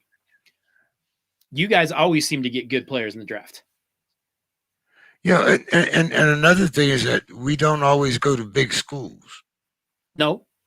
I think that sometimes when you take the underdog and you give him that right incentive, you can bring a little more out of that player than you can bring out of a player that's used to being, I'm number one, and you understand what I mean. I'm not saying prima donnas necessarily, but right. even those that have maybe had a little more success. If you look down the Steelers roster, you see a lot of schools that a lot of people don't really pay a lot of attention to. I mean, even if you look at Big Ben himself, Sure. Miami, Ohio. So, yeah. So and guys that maybe are a little bit hungrier than guys that have had so much success at that higher level. Yeah, that makes sense. And as I was speaking to Dallas earlier, it makes a difference. When you have when I know that they moved their training facility since I left. Mm-hmm. But when you used to go through there, you'd see the pictures of Mel Blount, Joe Green, all of the players that have come before, Terry Bradshaw, the Mhm. Stork. I mean, so that there's a rich history there. For sure. And so I think that makes a position. And also, you're known that division at one time, the black and blue division, you're known to Mhm. be, that's a tough, tough division. You have a certain tradition, so Yeah. I think all of that plays into that, even to the extent, some of the lesser teams in our division, uh, the Bengals, the Browns, the Ravens. I mean, they all have rich traditions. I mean, even though the Ravens moved out of Baltimore in the middle of the night, I mean, Right. Right. Right.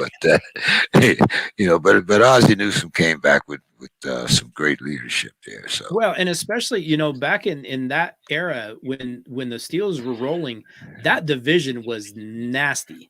Even though maybe the Browns and the Bengals, they might not have been at that level, you did not want to play those teams. When you had the Kenny Anderson and you had the Brian Sipes and they were pretty good teams. and And you had the Houston Oilers. Let's not Jalen forget about Phillips them. just who did Jalen Phillips just went? Who did he go Jalen to? Phillips Washington. goes to Washington. No, Washington's No, on the clock. Washington's on the clock. Jalen Phillips goes to Miami. Miami trades back in and gets another pick. Who did they trade with?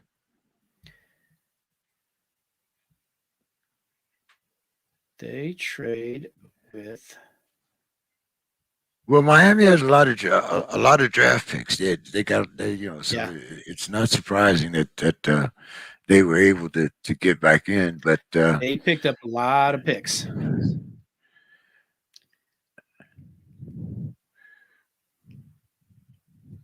That's another solid pick. I like that pick from Miami. I like what Miami's doing down there.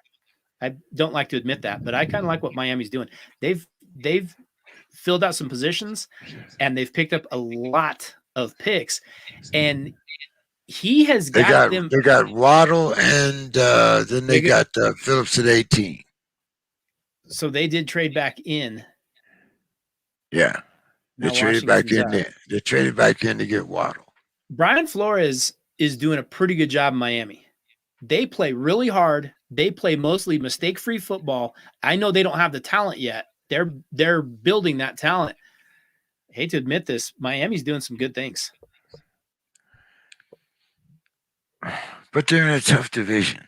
It's easy. So far, I mean, the Buffalo Bills don't look like they're good. That they're going to slow down. No, you At wouldn't least think not so. this year. Right. They've got a good backup. It seems for Josh Allen. Josh Allen, big boy, does. I mean, if you talk about somebody that's kin to Big Ben, he could be Big Ben's twin brother. Much Big, more strong kid. mobile, Yeah. much more mobile than Big Ben, though. But he's a big, strong kid like Ben. Right. Now, if we could get some wide receivers, I think Buffalo is going to be looking for to fill some running back slots. Yep. I definitely look for them to take a running back. Yeah, they need one. So, I mean, they're doing some good things, but Yes, are they kind of like Cincinnati in the AFC North? They're doing a lot of good things, but there's a lot of talent ahead of them. Yeah. Yeah. I mean, they managed to get past the Patriots. What'll be interesting to see is what does Josh Allen look like this next year now? Was that a one-time thing? Was he just lights out last year? And that's who he's going to be?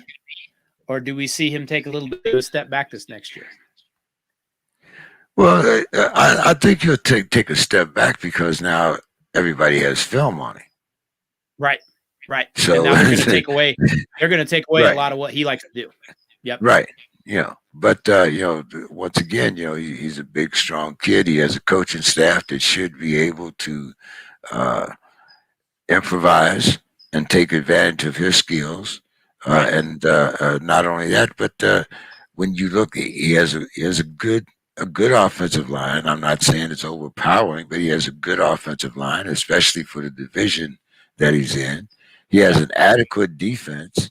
Once again, it's not going to necessarily overpower anyone, but it'll play adequately on any given Sunday, as they And a say. pretty smart defense, a defense that understands how to take some things away. And it seems like they always kind of get in that chess match with you. Yeah, I kind of like Buffalo's defense from that perspective. They will find ways to beat you. They'll find ways Yeah, to make you look bad. right. Kind of like the old Belichick defense. Yeah. You see, so Yep. Take your favorite options away from you. right. So I think Buffalo will be definitely be in contention again once again this year. It's It should be. my and once again at least for this year, it's another division that I can't really see two teams from that division making the playoffs.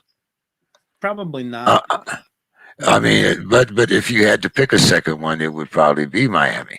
It might be Miami over New England. You're right. It might be. So Depends on what they can get out of Tua. Yeah. Washington's pick is in now. As we said, Washington has a very adequate defense. So would you go? Would you go quarterback? Would you go offensive line, or would you go wide receiver? I would go offensive line only because I don't think there's a quarterback worthy of a pick here, or wide receiver. I would probably go offensive line, wide receiver. I don't know that. I don't know who you would take at quarterback here, though. I don't think there's anybody on the board that would be worth it. I could see taking the kid out of Virginia Tech, the offensive lineman. I mean, I suppose you can go. Yep, I like him.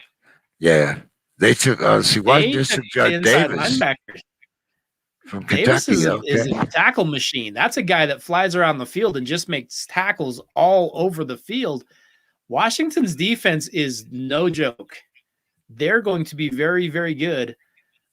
They just aren't going to have much on the other side of the ball. I don't believe what Ryan Fitzpatrick is that's going to be the guy, I guess. Well, they also have the 19th pick in the second round, so they're not really that far down.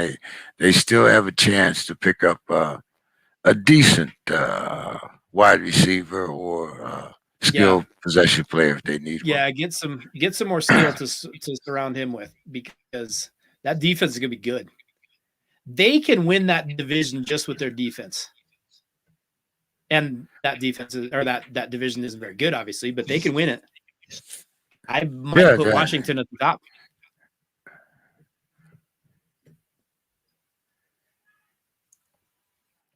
Considering the moves that you made, and we talked about this before, who do you think? I mean, so far Dallas has shown, that they have tried to fill some of their needs.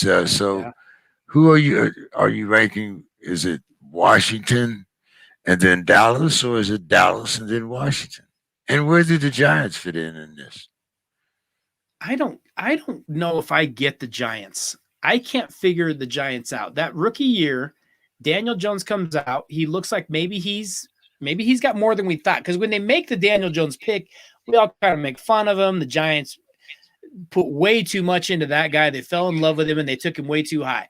Then he looked pretty good as a rookie. Since then, he hasn't looked so good. So I don't know about the Giants. They need a lot of help on the offensive line. They don't have a ton on that offensive line for him to he got sacked a lot last year. They might want to address that. I would probably put Washington on top of that division. That defense is better than anything else the rest of that division has. There's rumors, or at least they're saying right now, that Saquon Barkley is coming back. I think that Saquon is, when he's healthy, he's actually the best back in that division. Sure. But does that really improve the Giants' chances of winning that division? It does if they can keep him healthy. But that's not going to be easy, because he's a guy that gets hit on every single play that he's in the game. So that makes it so difficult. They had better go get offensive line. The Giants need to make this an offensive lineman pick, because you've got your quarterback hanging in the balance, and you've got Barkley hanging in the balance, and I'm right there with you. I love Saquon when he's healthy. You have to find a way to keep guys off of him every single play. And I realize the position he plays is inherent to get beat up. I don't want him taking unnecessary shots. He doesn't need to get that beat up. They better go offensive line with this pick. Well, they have went big on wide receivers, but like you said, they have to keep Jones healthy, and we still haven't found out if Jones is that guy. No, at least to not me. quite sure. Not quite sure. Looked good early on. That next year, they took some things away from him, and he definitely came back to earth this last year. He was real close to throwing as many interceptions as he did touchdowns. Not overly impressed with him this past year. He was playing without Saquon. That hurts. Having Barkley behind him, I'm sure would have made him a lot happier. But I think if you're the Giants, you got to look at going offensive line here, and making sure you protect the guys that you do have. Yeah, you can't just go Saquon right, Saquon left, Saquon middle, and throw in the pass every now and then. No, you don't have the offensive front to do that, so you can't. They'll beat you up if you go that route. And Barkley will be right back out. And when you throw a pass, it's a swing pass to Barkley. So yes. I mean, yeah, he's an electric player. I do love watching him play. Quiddy Payne? Oh, they're just showing that. I was looking. I mean, is that who they picked? I was going to say he's still on the board, isn't he? Yeah, he's still on the board. So is Owasu. I like him too. So they need offensive line. They need Darrisaw. That's the guy I'd be taking if I'm the Giants.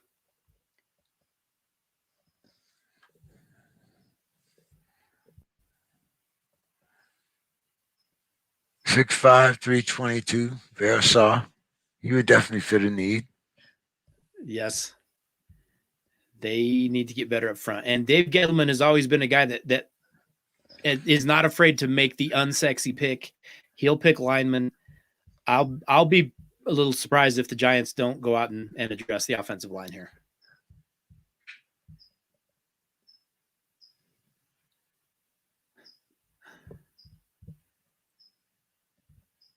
Your Steelers are coming, though. You're 3-4 picks well, away. it's the last show of the month, so we're at least going to get to the Steelers pick. Got to at least get to the Steelers pick. Yeah.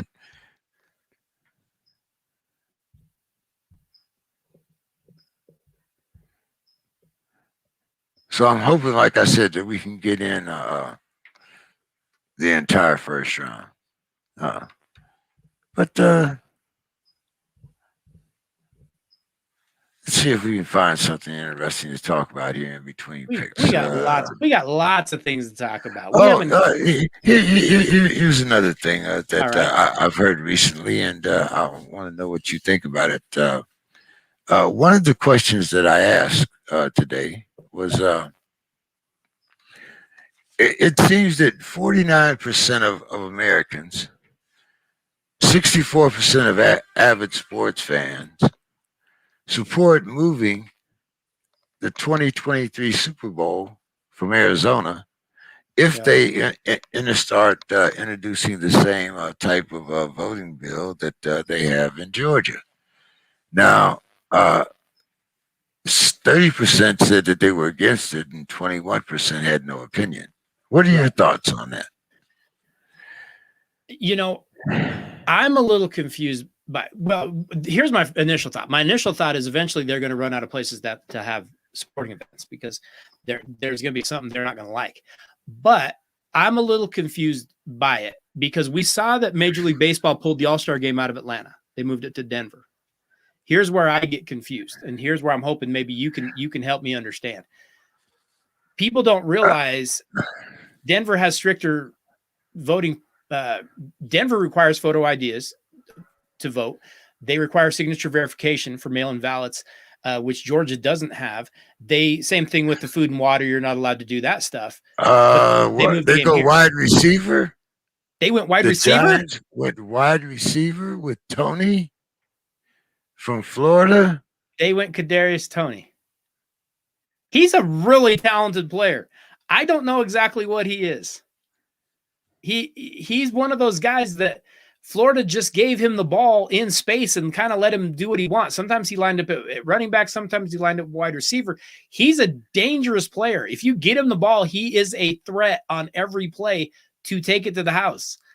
I don't know exactly what he is. He's explosive. I'll give him that. He's a really explosive player. He fits a want. He fits a want, but does he fit a need? Right. He's dangerous. I'll give him that. Maybe they're just looking at Saquon left, Saquon right, and then flip the ball to Kadarius Toney here and there too. He's explosive. Like I said, they have picked up some wide receivers. So yeah, they have.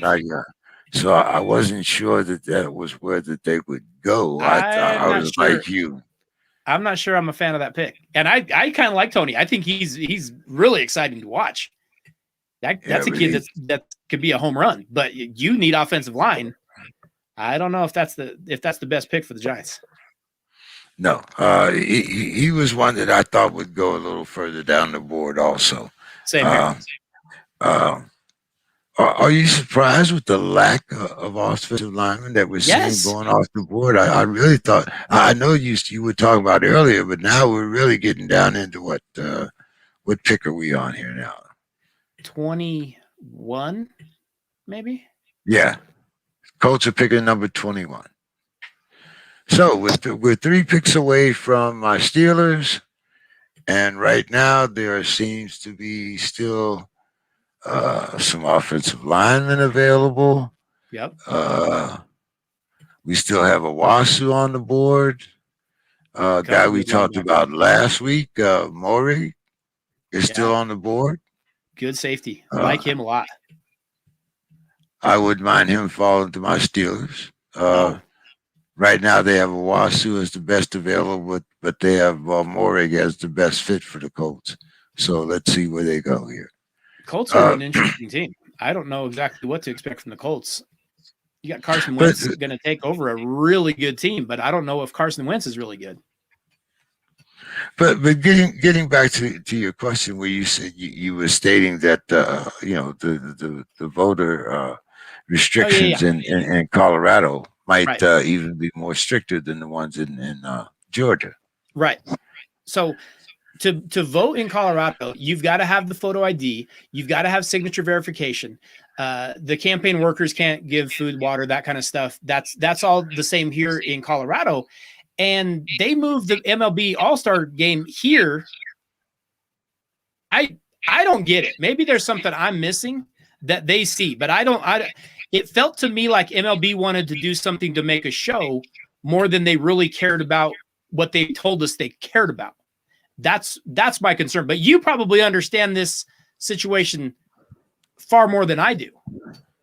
Well, from me looking at it being a Denver voter, I look at it and go, it's probably stricter here. But well, see, that was one thing that I had never looked up because I was so concentrating on the Georgia end of it.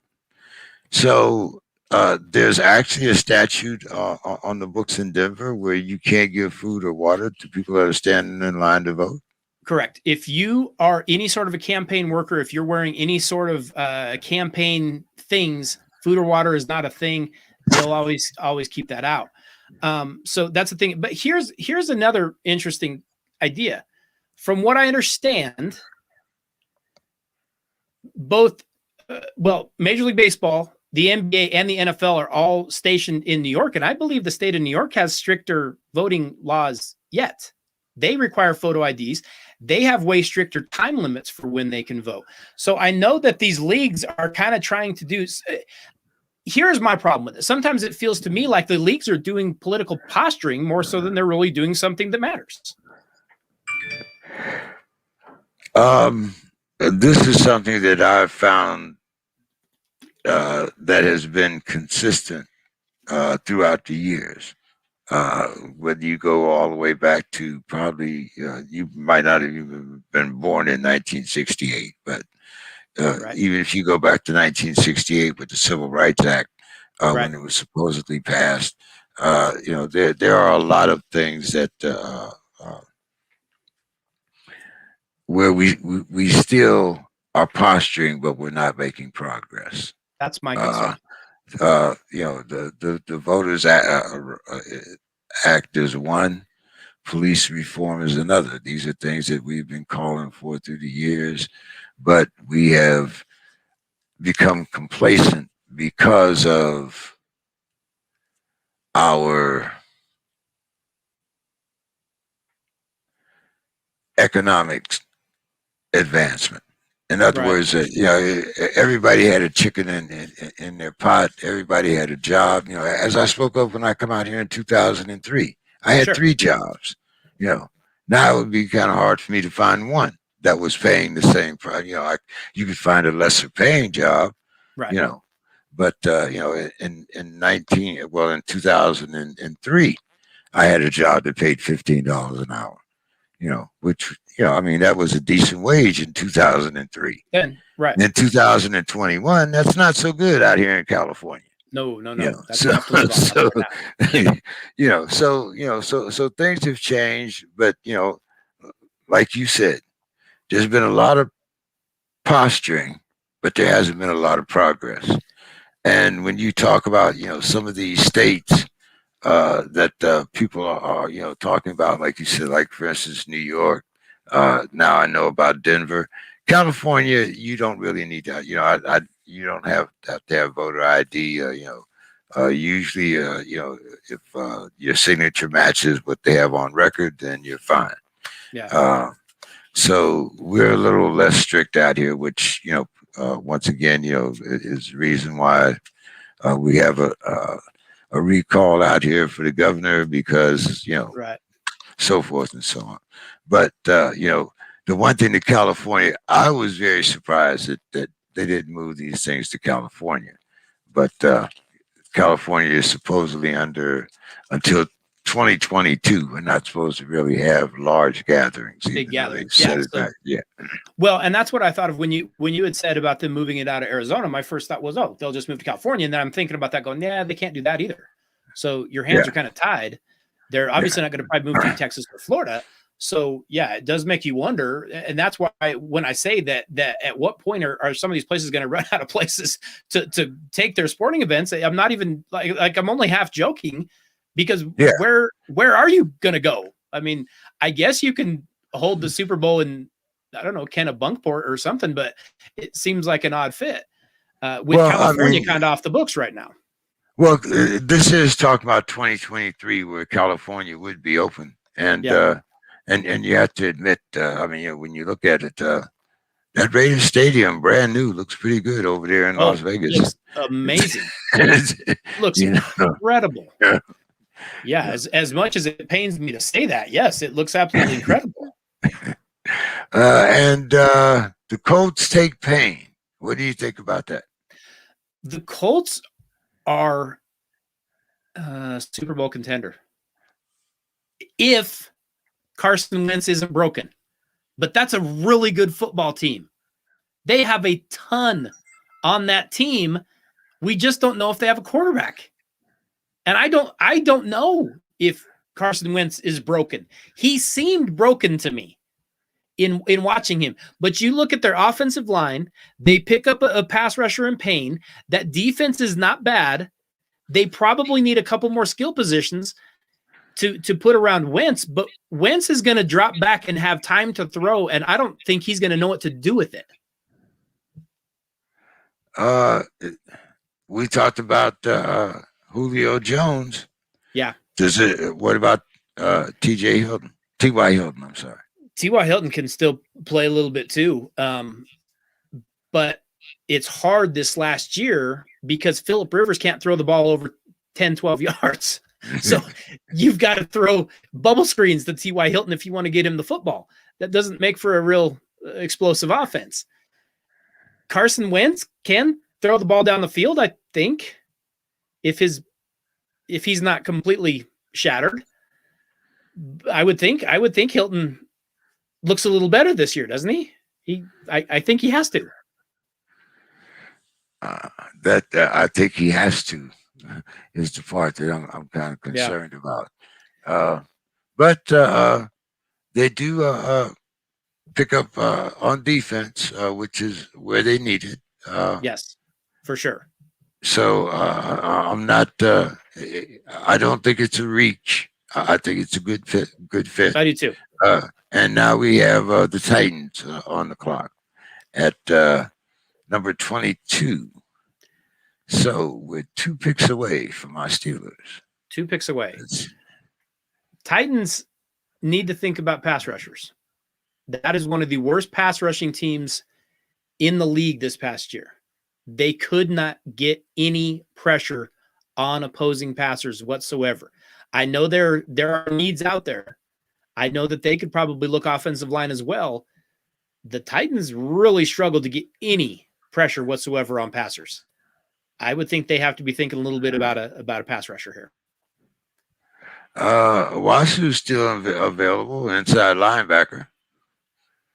I like him a lot. I think I want him to fall to Denver in the second round, and I know that's wishful thinking, but there's a couple guys out there that I'd like to see fall.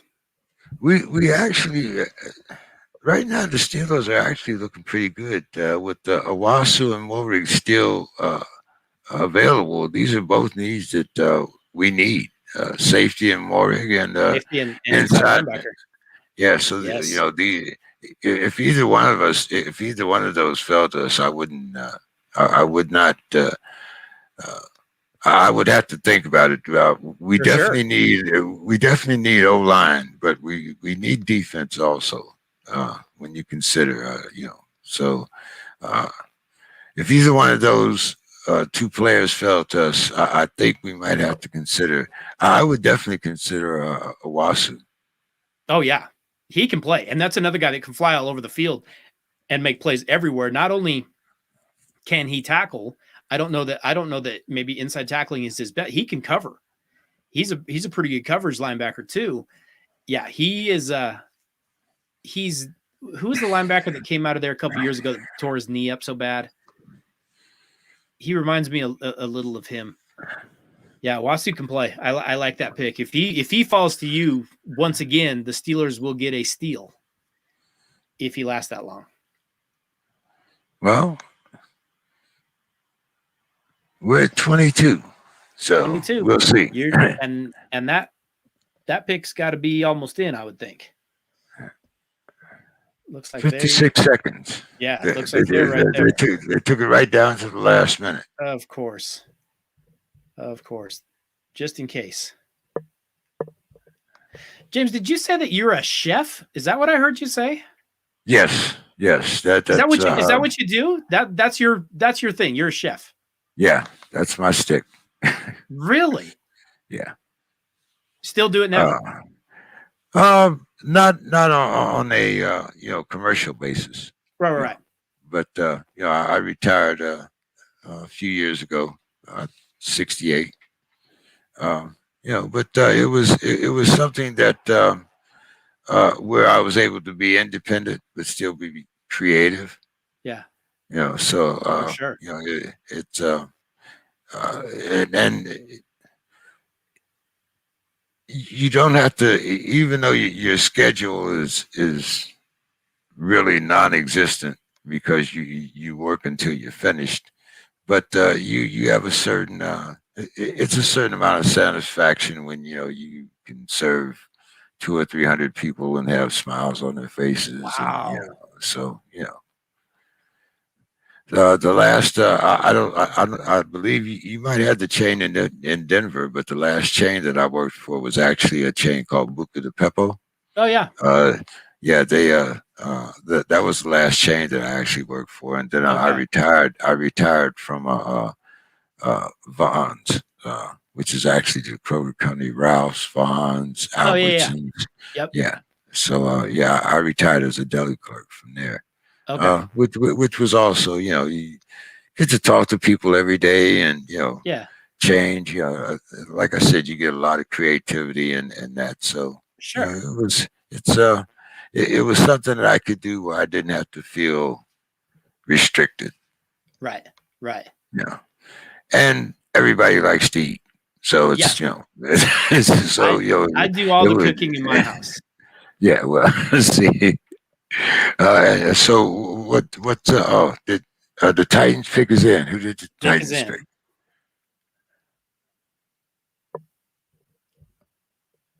And then we have another Minnesota pick. Minnesota picks 23rd. So they've had two picks tonight. They'll get another pick in.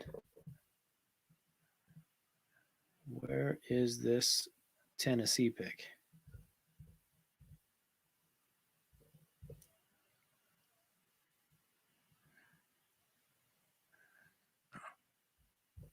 We do know that they're not going to take a running back, right? They take the cornerback out of Virginia Tech, Caleb Farley. That's a pretty nice pickup for them. I still think they need a pass rusher, but that serves a need for them as well.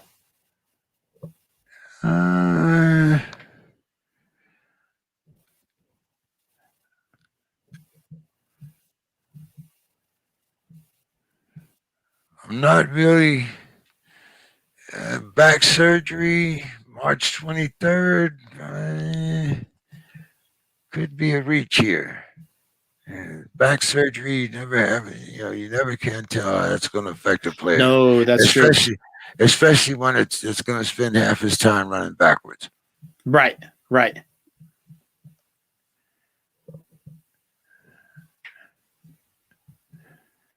Hey, your two guys are still there, but can you look past that offensive line or the running back?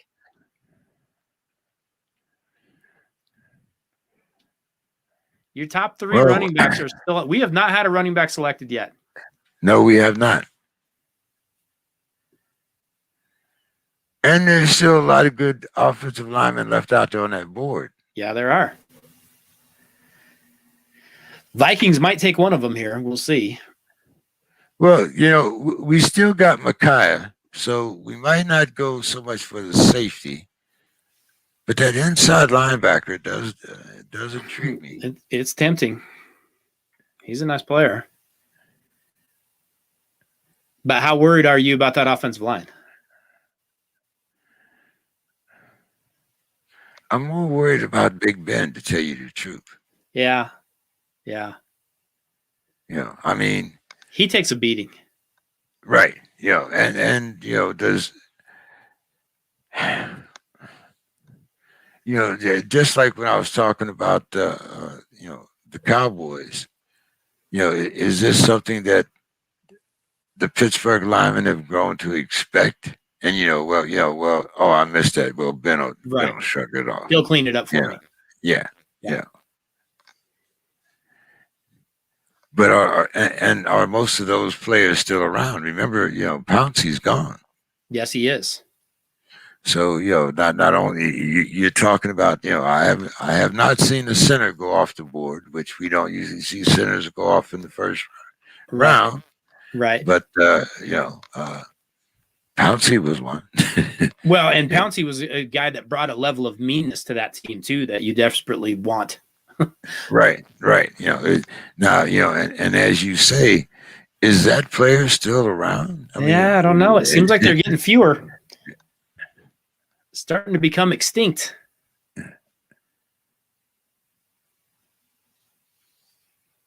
I want those. I want a couple mean guys every once in a while. And I don't care if it's my quarterback, but I want somebody that's going to set a standard and demand that everyone else around them meet that standard. That is why those Steeler teams of the 70s were what they were. They had guys like that. L.C. Greenwood demanded the guy next to him do what he did, and Joe Green demanded that, and Jack Lambert demanded that. That's why they were who they were. I don't know. I don't know if we have enough of those guys around anymore. What about Mike Weber? Yes. Perfect example. Perfect example at center. What do you mean? What do you mean you missed that block? That's unacceptable. Miss it again. Miss that block one Right. more I time. dare you to miss that again. You didn't have to worry about Terry. Terry wasn't the guy. Weber was the guy. Yeah, like those days. I mean, there was some really nasty offensive line. Oh, yeah. Yeah. Yeah. I mean, but then they had to be to match the temperament of the guys on the other For side of the sure. ball. For Yeah. sure. I mean, Yeah. Reggie White. Reggie White, a minister. Can you believe that? Minister. It's Ooh. like, A man that size should not be. I looked at him and Warren Sapp kind of the same way. You shouldn't be that big and be that fast. I'm okay that you're that big, and I'm okay that you're that fast, but you can't be both. You can't be both that big and that back and that fast. That's insane. Those two.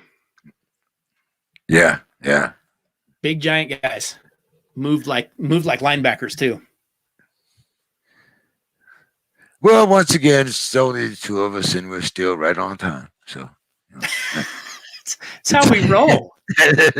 Hey, speaking of throwback, you had a question that you threw out that I wanted to talk about Julius Erving's top teams.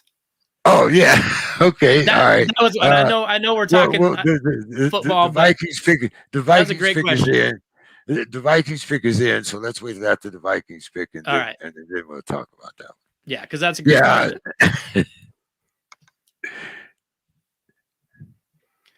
And remember, this is the Vikings' second pick in the first round. So yes, uh, they're getting another one.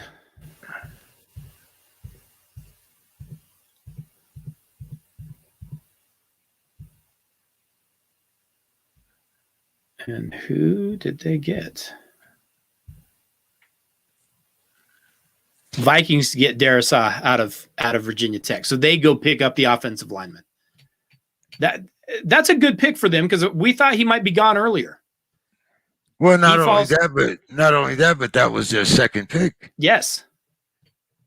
Yeah, that's a nice pick for Minnesota there, getting him at that spot.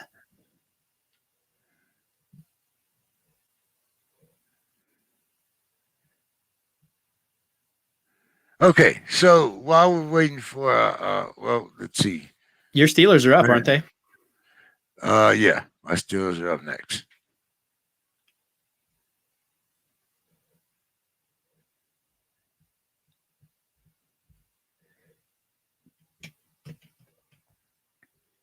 Okay, Darrisaw has been sitting there for a long time. Yes, he has, and good player. That's a really, really good pick for them, and a need that they definitely needed to go grab. So,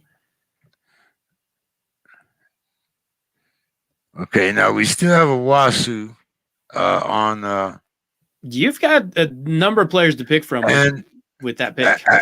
Well, let's see. Right now, the best available, of course, is a Wasu, but the best fit is ATN, and he's there.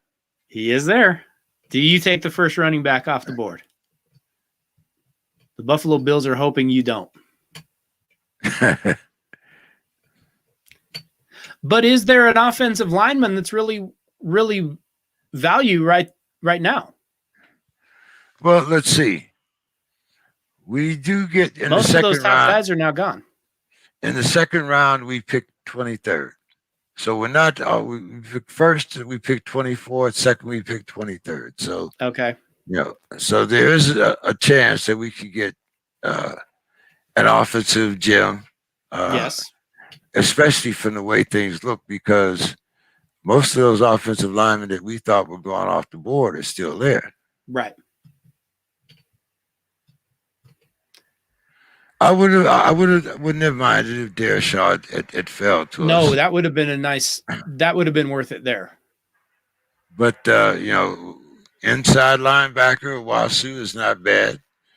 But ATN, number one running back. Gonna be interesting here. I think we take ATN. Do you? Yes. Even though if it were my pick, I would take Wasu. But I think we take ATN. He'd be a nice pickup for you. ETN would look pretty good in a Steeler jersey. Run the ball a little bit, catch the ball a little bit, dangerous kind of all over the field. That wouldn't be a bad pick, but once again, is it going to be Big Ben or is it going to be Dwayne Haskins throwing the ball? Right. Oh, don't say that.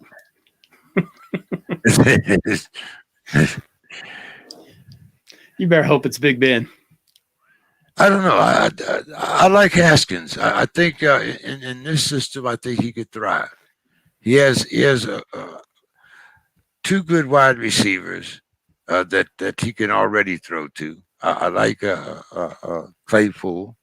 Yes. So I think if we have a back that could give us the type of play that we got from Connors his first year, I think it could make it interesting in the league. I still think that the Browns and the Ravens are the top two teams that we have to beat. But I would love to see us grab a Wasu for the best available and to fit a need.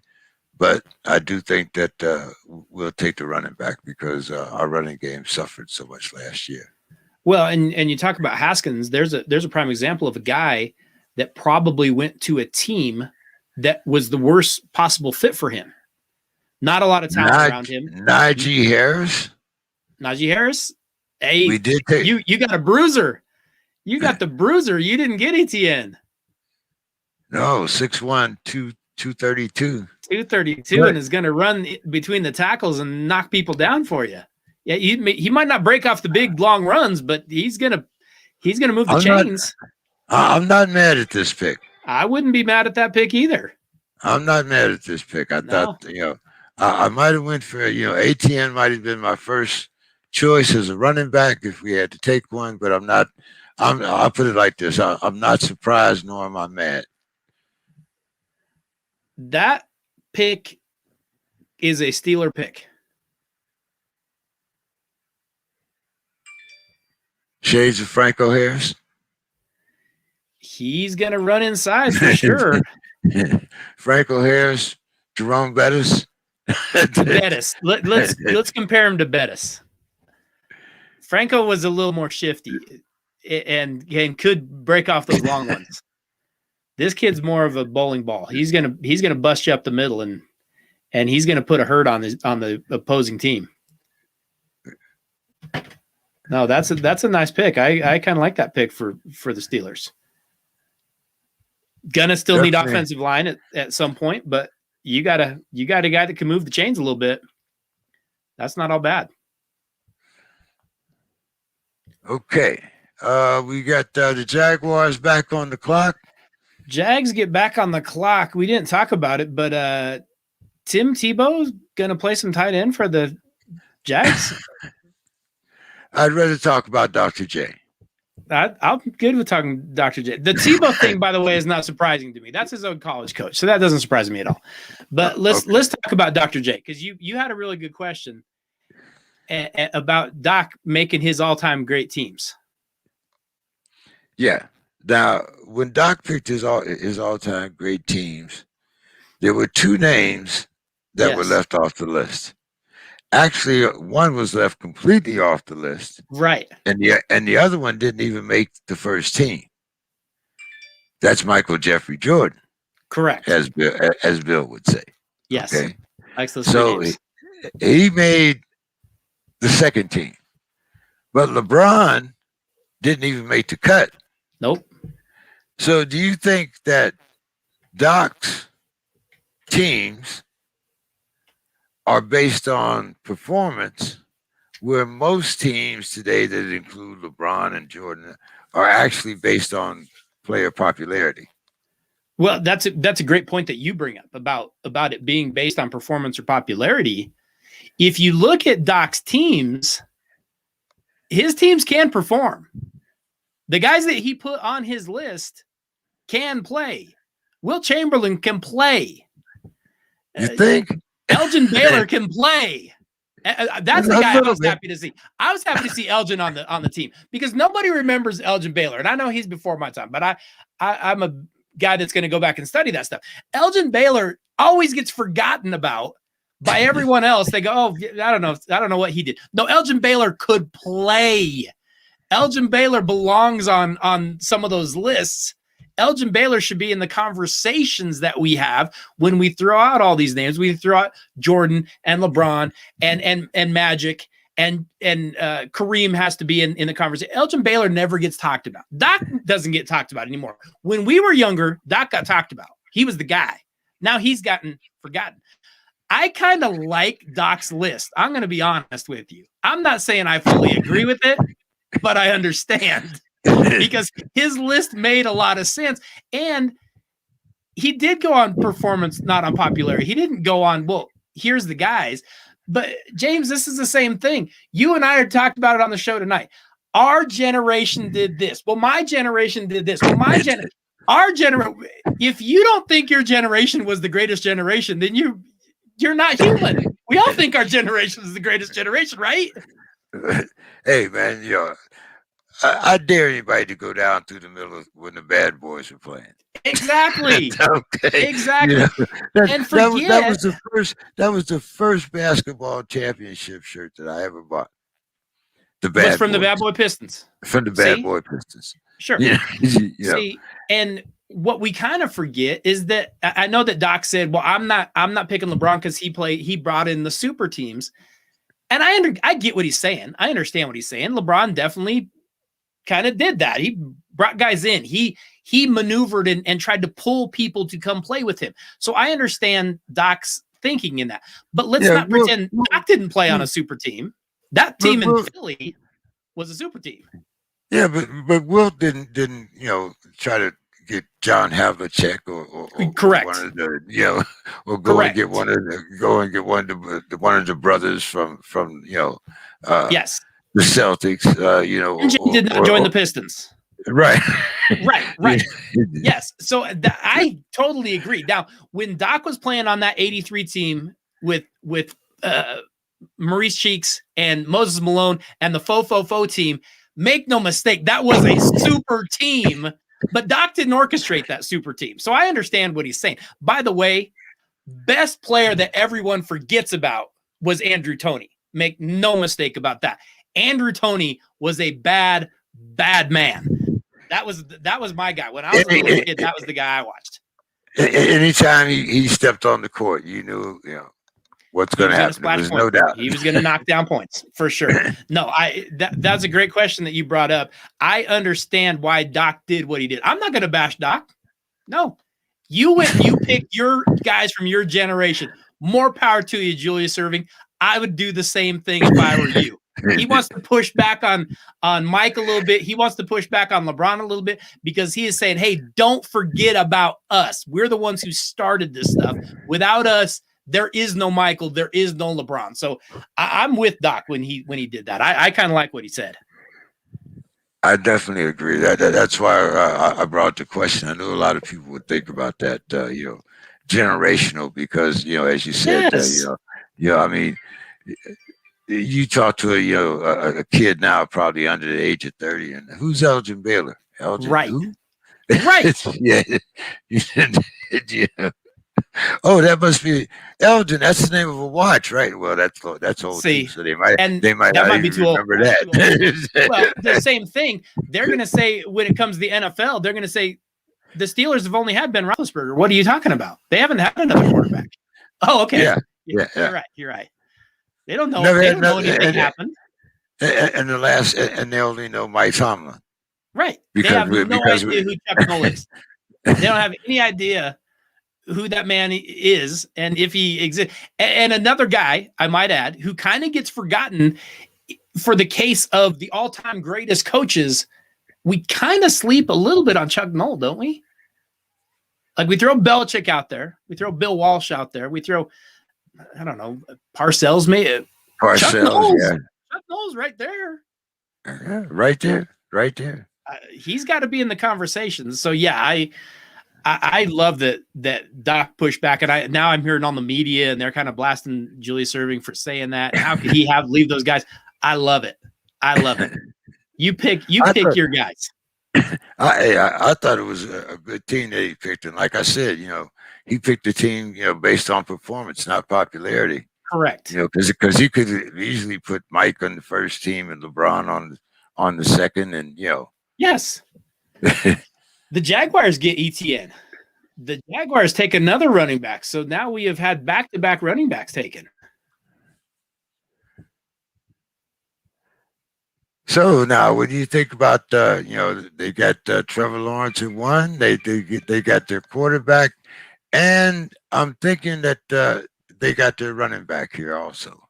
It sure looks like they got a running back too. Jaguars are making a move. Hey, they have to. They got a lot of holes on that roster. They need help everywhere. Trevor Lawrence has got to be pretty excited that he gets his teammate.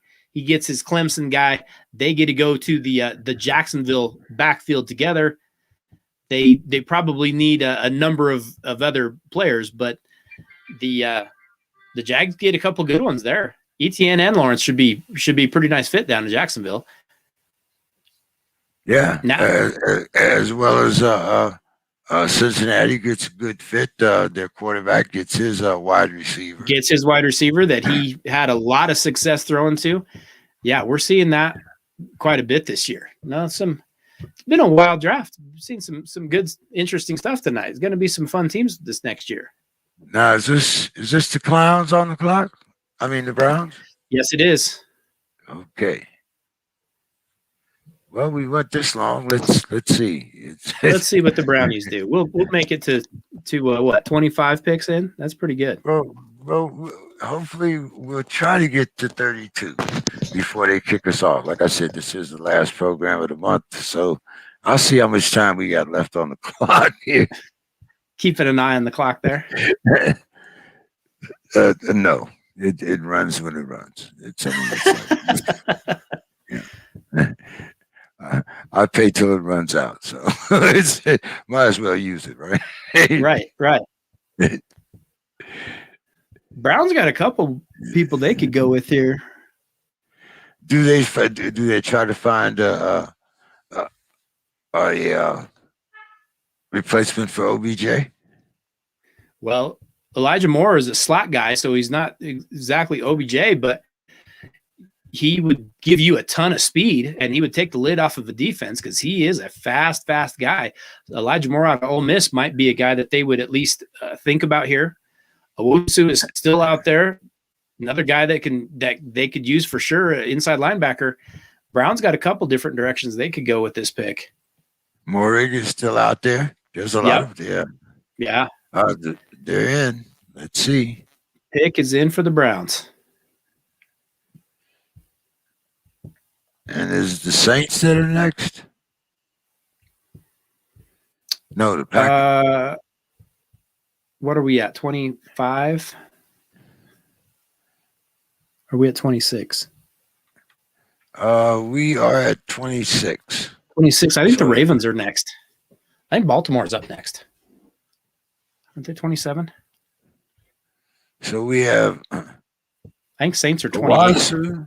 Owasu is still there, inside linebacker.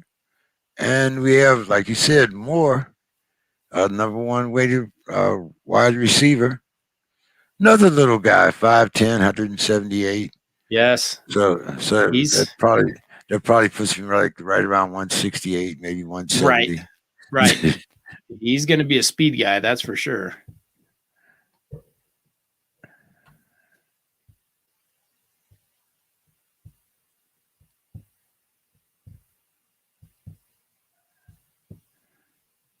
Are you surprised that with all the relaxation and rules that we're finding more smaller guys like the 5'10s, the 5'8s, they seem to be finding roles for them again. Yeah, and I think you're even seeing that all over the field. It's not necessarily just the wide receivers. I mean, years ago, you wouldn't have seen a guy at the size of a Drew Brees or the size of a Russell Wilson playing quarterback. Well, they're barely 6 feet tall, so we can't have that. Well, in this NFL, you can. You can have the smaller running back. You can have the smaller wide receiver. You just put him in the slot and let him use his speed and his quickness, and don't worry about him being so physical. So, yeah, that's the NFL's changing, and we're seeing the players change physically. We're seeing them change. I mean, you remember the days when the safeties were literally the size of linebackers now. They're giants back there. They were huge guys. You couldn't do that now. They'd torch you if you did that. I remember when corners were between 5'8" and 5'10". Right. And you remember some of those safeties.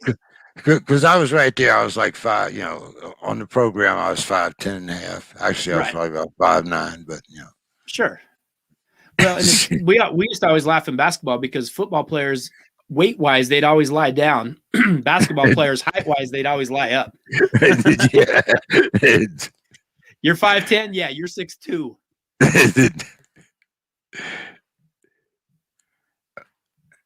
Okay.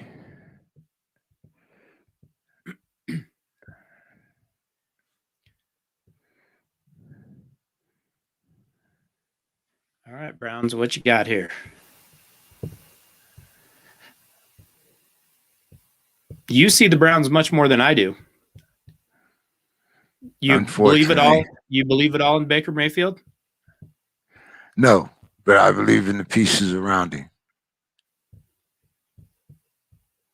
I could understand that.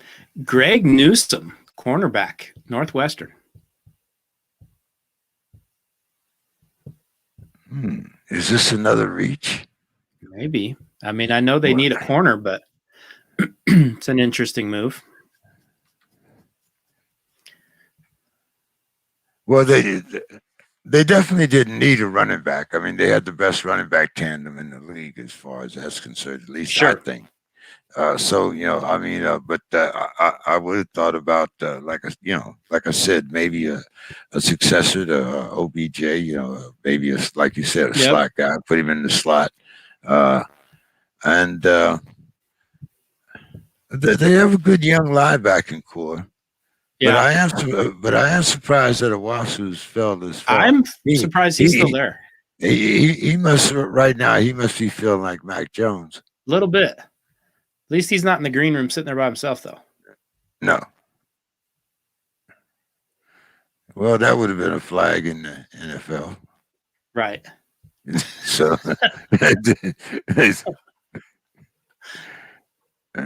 and that would have been a flag in the NFL.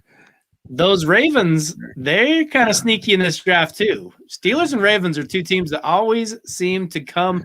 The guy falls to them that seems to be the perfect fit every time. And now we got Baltimore on the clock. Who did they have their eye on this whole time?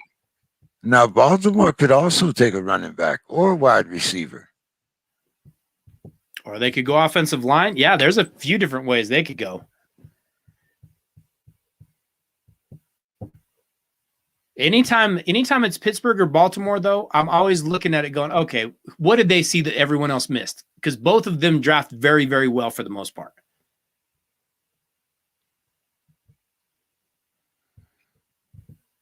Could ATN go to the Ravens? No, he went to Jacksonville. He's off. Oh, ATN is off. Okay. Yep. That's right. They went back to back, didn't they? They went. Harrison, they got Harrison. Yeah.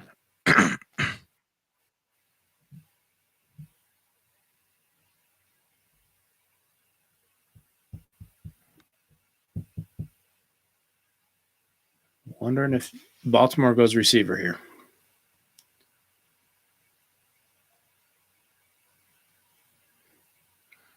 Or do they go defense? And they could. They could also use the safety.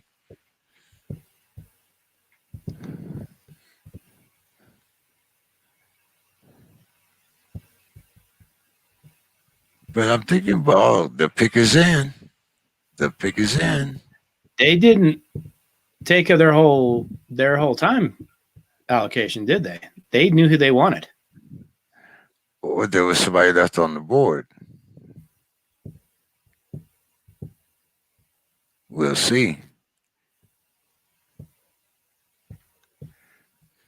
If they take Owasu, I think they took him because he was the best available. If they take anybody else, that was the pick that they wanted all along. That was the guy they had targeted all the way. Yeah. They didn't use up their whole clock, though. So whoever it was, They went and grabbed him. Yeah, it was no joke. It was like, oh, he's here. He's here. Yeah.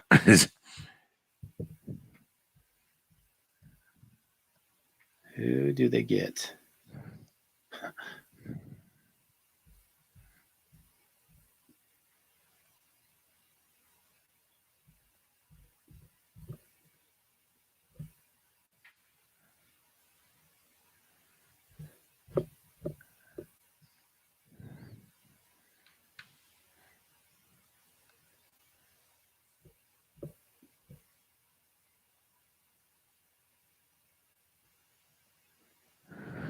And the Saints are next up.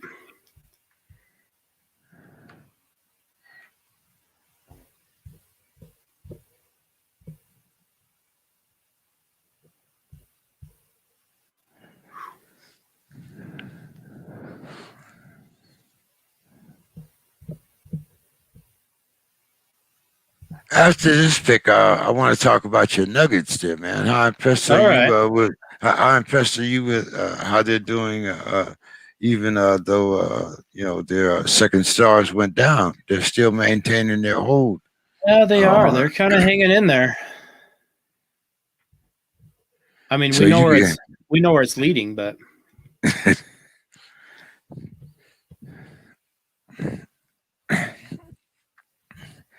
and then, of course, we can talk.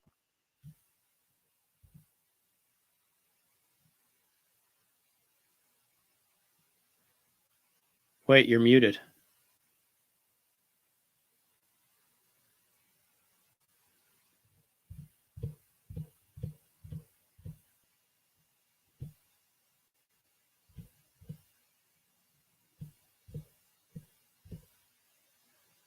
Where'd your microphone go? There you are. There you go.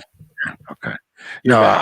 I was saying, and then after we talk about your Nuggets, we can talk about Chris Paul and the Phoenix Suns. Another team that's playing really well.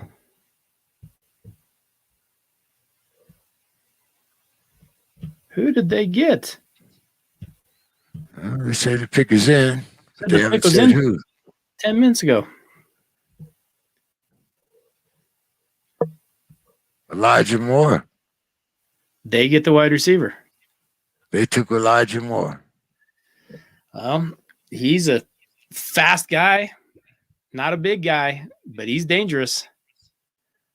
I understand the pick. And it's a good fit. It's a good fit. It is. Especially when you consider, the quarterback, the way the team is made up. And, hey, you have an offensive coordinator that's not too shabby either. Give him some people to throw to. Yeah. Oh, wait. They didn't. They went with the wide receiver out of Minnesota. They go Rashad Bateman. Whoa. They went wide receiver. They just didn't go with the wide receiver we thought it was. Whoa. Where'd that come from? He's a bigger guy. Yeah, he's a bigger guy, but interesting. Well, I guess that tells you about that when you look around at the rest of their roster that they're going for size. Yes. Yeah, they're not. They didn't go with the speed guy. They went with the bigger guy that's maybe got a little better hands. Bateman. I understand the pick. I'm a little surprised that he went that high, but like you talked about, give Lamar some weapons. For as much as he has struggled in the postseason, he doesn't have a ton to throw to. No, and like I said, they could just as well went for a running back. Yeah. So, but give him some weapons. They definitely needed some offensive help. It's just that I think he wasn't as rated as high as some other. Yeah, that wasn't the one we expected. Okay, the Saints are up. Surtain is gone. Do they still go for a corner? I think they still go for a corner. They might go Merrick that safety. They might go defensive backfield, but they might go safety. And you also still got an inside linebacker. You still got Owasu on the line. So, Yes, you do. I mean, both of these guys fit into what the Saints need. You got an inside For sure. linebacker for Wasu, and you got Morrig for safety. Yep. Either one of these could fit into well, they've They practically need help. They right. need I mean, defensive help badly. right. So both of these guys have has actually fallen into their lap. I Yep. don't think they expected either one of them to be there at this Probably particular not. time. Yeah. Probably not. And they didn't trade up to get Surtain, so let's see where they go. Saints have a couple options there, and all are needs. They're not wants. All our needs. Yeah, for sure. Well, let's hope we can get through these next 4 picks. All right. And we'll get through the first round. So we'll talk about it all next week when the other guys come up. But Yep. hey, man, it's been a good 2.5 hours here. Evidently, neither one of us give a damn about the clock. So we're not on that East time zone. No, we're not. But still, it's a little late for you, isn't it? It's still what, about 10:30? Oh no, it's 20 to 10 almost. Okay, yeah. It's okay, only 9:30 here. Yeah. We're mountain time. We're mountain time. We don't go that central stuff. We go mountain. Okay. Sometimes it's hard to discern who's on mountain and who's on central. Right. No, I don't want that central time zone. That's too late for me. That'd beat me up too much. What do you do when you're in Texas and you got 2 time zones? I don't go there. I avoid that place. Yeah, it's always funny because sometimes we get guys from San Antonio, sometimes we get guys from Dallas, sometimes we get guys from Houston. It's like, oh yeah. Well, what time zone are you in? Oh, okay. Not the same. No, because most of them are 2 hours difference from me. You're only 1. Okay, that's they crazy. They use Central Time. So yeah, if we're in Texas, it's 10:30. Right. Well, that was when I was coaching, we'd drive back to like University of Kansas, and we'd hit the time zone just before we'd get to Lawrence. So you always you'd be driving, and you'd be like, I guess we got to change our clocks. It seems weird because we just drove a little ways, but we'd have to change our clocks. So yeah, that always kind of threw us off a little bit. It wasn't that far, but yeah, we got into a different time zone about halfway across Kansas. So yeah, it's like,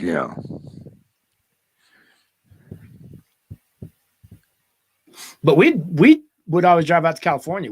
My wife's family is out in the Inland Empire there, so we come to California quite a bit. If you ever watch that HBO special, Our Towns, I was just watching that this weekend. I was just watching too. When you said the Inland Empire, I was like, oh, okay. I know exactly where that's at. Yeah. San Bernardino, Rialto, Fontana, the whole, yep. Yeah.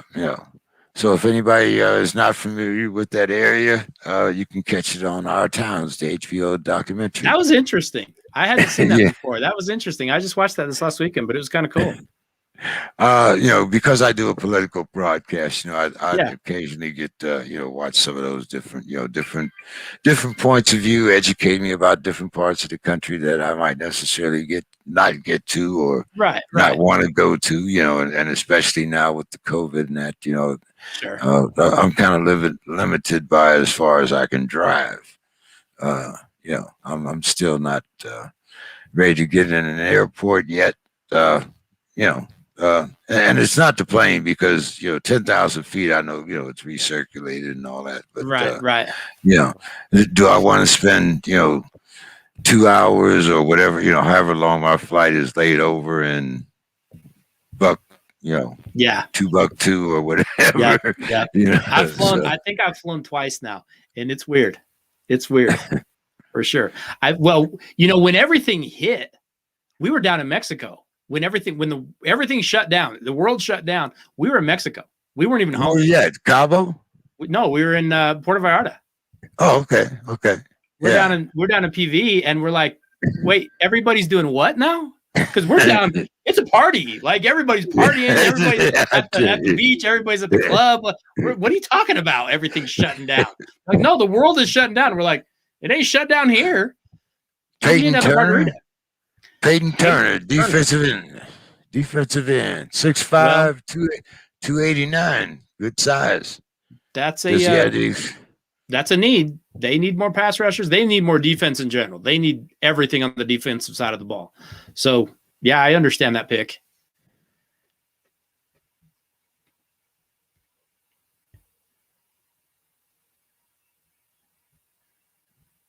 Highlights look good. Yeah.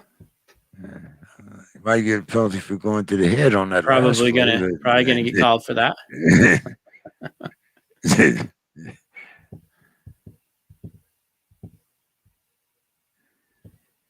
Houston, Buffalo. So the Packers are on the clock. No, the Packers are in. So the Packers already got their pick. They already knew who they wanted. So they already knew who they wanted. That's fast. Evidently, Peyton Turner was high on the board for them. Now, do the Packers take a Wasu? That's a need for them also. Even though, I mean, I'm sure it's not the sexy pick that Brett Favre would want, but a Wasu does meet a need. And Moore is still there. Yes, he is. How big of a mistake did they make taking Jordan Love last year? Wow. You really burnt that.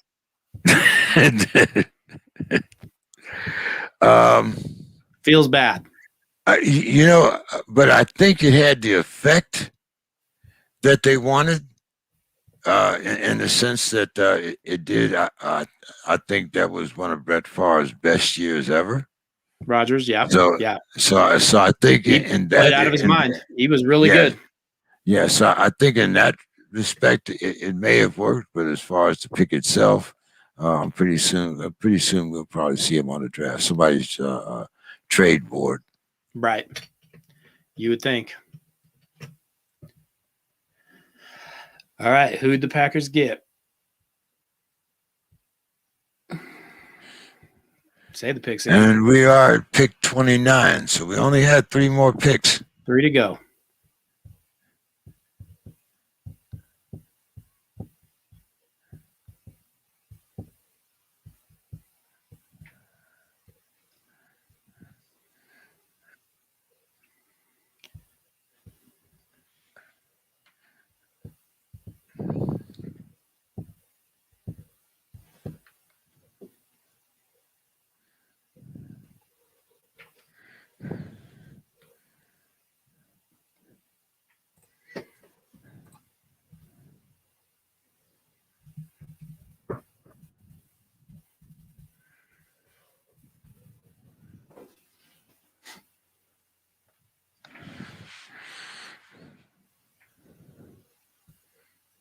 Well, come on, Packers. Who'd you get?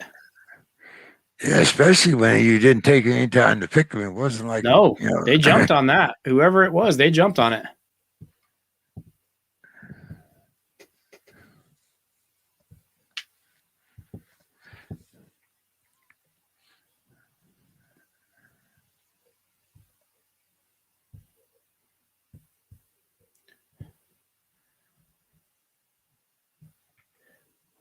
They have to take a wide receiver, don't they?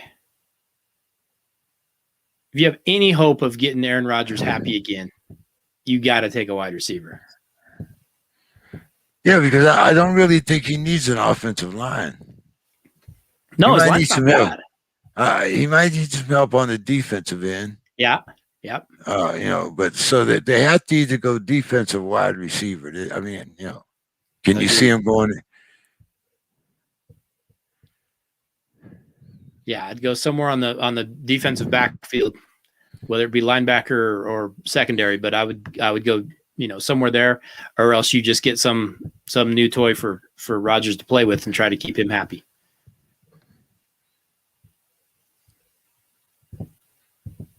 But do you take the best available and take Owasu? Yes. Eric Stokes. Wow. Wow. I would have picked him in the second round. I I mean, a little it is surprised. late. It is late in the first, but I would have picked. I think they could have got him. Well, no, Right. maybe not because they're picking so Yeah, they're late. picking late. But That evidently, must have been the guy they had targeted, though. I know everybody says that we got the guy we wanted, but they jumped on him as soon as he was available. So yeah. Now Buffalo's on the clock. We Buffalo's are on up. pick number 30. Buffalo could use a running back. Could use a pass rusher. Defensive line. Anywhere along the defensive line. Jenkins is still available. Offensive tackle. Another 6'6". big kid. Yeah, 6'6", 317 out of Oklahoma State. Wouldn't be a bad way to go there. Still can't believe this linebacker from Notre Dame is not going. He's pretty impressive. Yes, he's impressive. I am a little surprised no one's grabbing him. I know he'll go soon, but I haven't heard any character issues. Mm-mm. So I'm wondering what's going on here. I mean, I don't know. He's a nice size, 6'2", 221, has good speed, can move, can tackle. I'm a little surprised he's lasted this long. Three more picks, and he's no longer in the first round. So,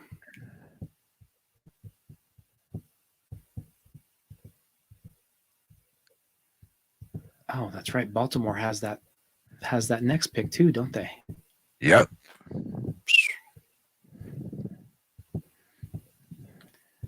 Well, it's been a wild first round. Definitely seen some surprises. Saw people go earlier than we thought. Saw trades we didn't think were going to be made get made. A couple of reaches.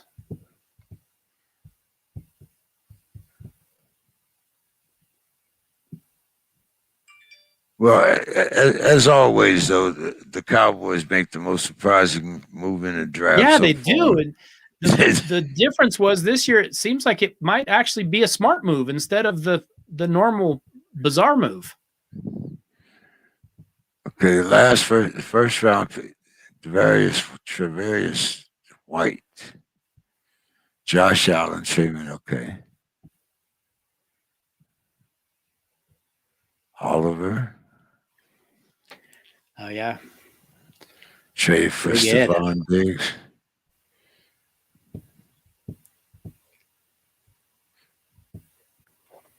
Boy, it takes you back because I remember those 4 Buffalo runs. 4 in a row. Buffalo was a powerhouse. They just couldn't win a Super Bowl. Couldn't win that big one, but that was a really, really good team.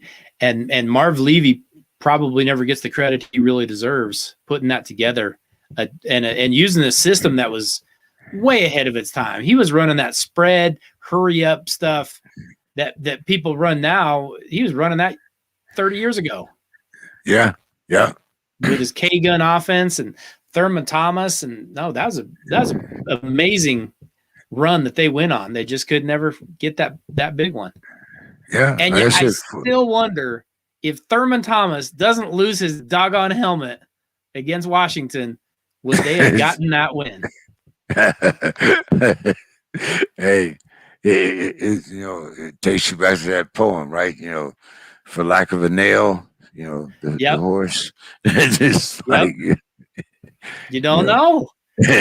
Might have been the one. Did Thurman Thomas throw a shoe or what? See? That could have been the one. They get off to that slow start. Washington jumps on them. I don't know.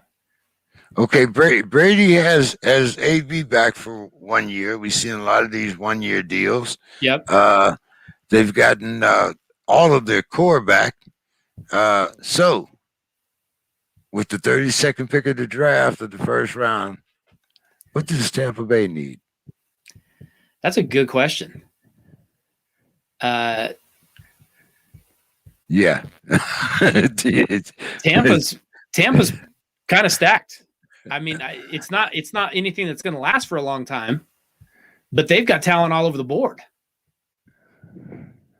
Yeah, that's an interesting one because they've got a pass rush, they've got a pretty good secondary. Obviously, they've got Brady and not offense, and I mean, I guess you can always look offensive line or something like that, but no, Fournette comes through for them. Got some wide receivers. Tampa's got a really small window, but it's a really fun window to go through because they already got one and they got a chance of getting another this next year. Do you draft the heir to Tom Brady? If he was out there, but I don't know who that would be now. There's no more guys left. Unless you drop down to what, Ramsey out of Northwestern or something. There's not a lot of guys at that position. So I don't think that guy exists, but we didn't think Tom Brady existed. So maybe that's. Well, I mean, like I said, we're not looking for somebody to start. We're No. looking for somebody to, at least another year. Sit behind the master. So let's see the Buffalo Bills with the 31st pick in the draft. The 30th pick in the draft. They take the pass rusher out of Miami. Rousseau. That's a good pick for them. Rousseau's a good pick for them. It's a great pick for them. They need that. They need another pass rusher. That definitely fills a need. Well, we got two teams left on the first round, and that's it. The Ravens get another pick. Ravens are back up. The Ravens and the Buccaneers are the Ravens, last Bucks two. are it. That is it.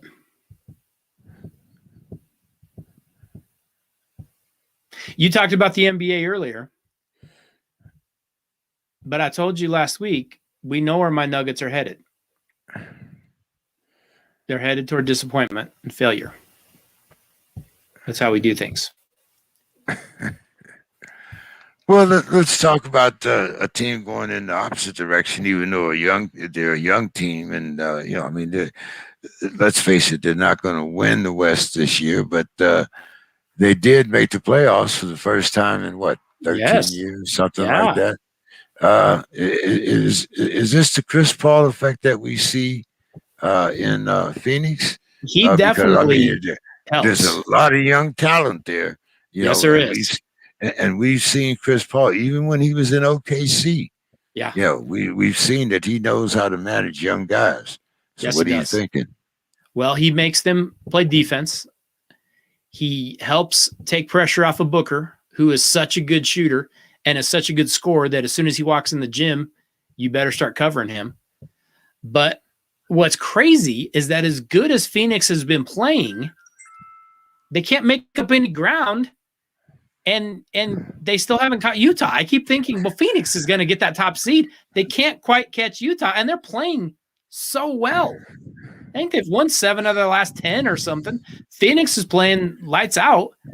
They can't quite separate themselves from the Nuggets and the Clippers, and they're still right there. The West is playing really, really well. I know we're kind of forgetting about that because the Lakers, been banged up and maybe they're not as strong right now as they're going to end up being. But the West is stacked again. Utah, Phoenix. I know everyone will sleep on the Clippers, and I understand it, but the Clippers, the Nuggets, and of course the Lakers and the Mavericks are all right there. No, it's the Western Conference once again is loaded. And you didn't even mention the Trailblazers. No, I didn't. They might be in that. They might be in that play-in game. No, but if the Blazers could stay healthy, I'd have a little more faith in them. But they're just always banged up. But anytime Lillard's on the floor, you've got your hands full.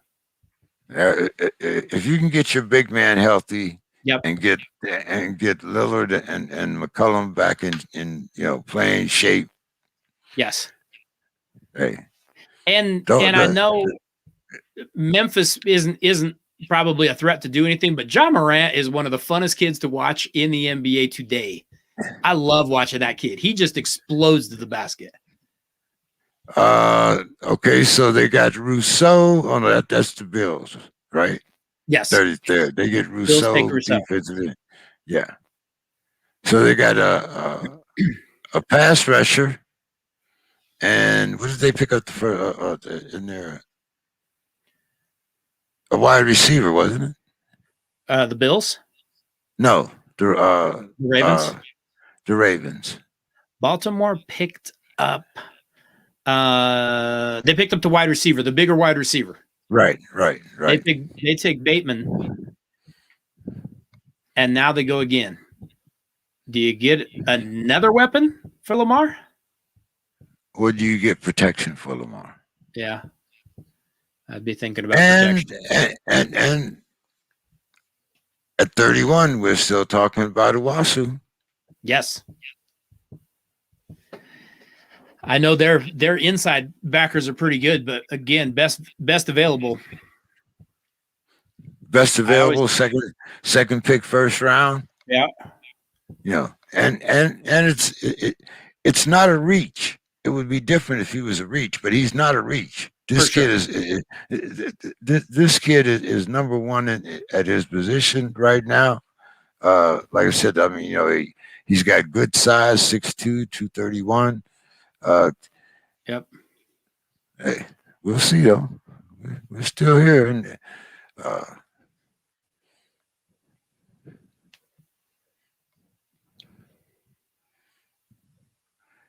just imagine getting this kid with a chip on his shoulder.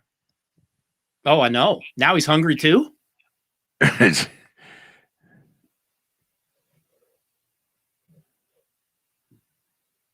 Yeah. Wow. Looks like they him. took some extra. Looks like they took some extra time. Oh, okay. Now it's in. Okay. Here we go.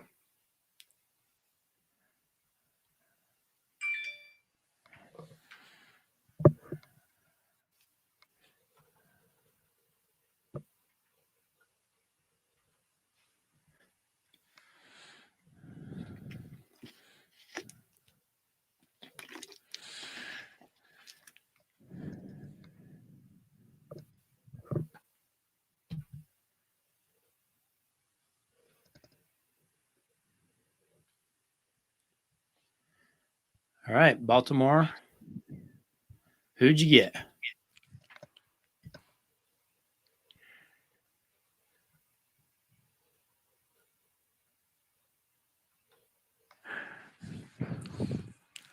I still, haven't seen that rush on offensive lineman that we thought we'd get in the first round. So do Yeah, you think that they were spread a lot out. of yeah? So do you think that we'll see more offensive linemen taken in the second round Yeah, we're and gonna skilled have to. players? We're gonna have to. There's still some guys out there. Well, we thought Jenkins might go out of Oklahoma State. He's still on the board. There's a Yeah. few guys out there. Well, this is the Ravens' last pick. They don't pick until the third round. They don't get a pick in the second round. So Okay. yeah, they pick in the third round, 31st pick.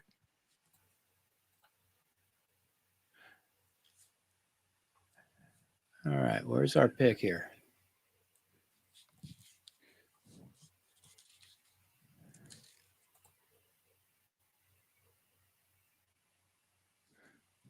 They get the edge rusher out of Penn State. Is that Jason Away? I don't know how to say that last name. I don't know that last name. They take a Penn State pass rusher.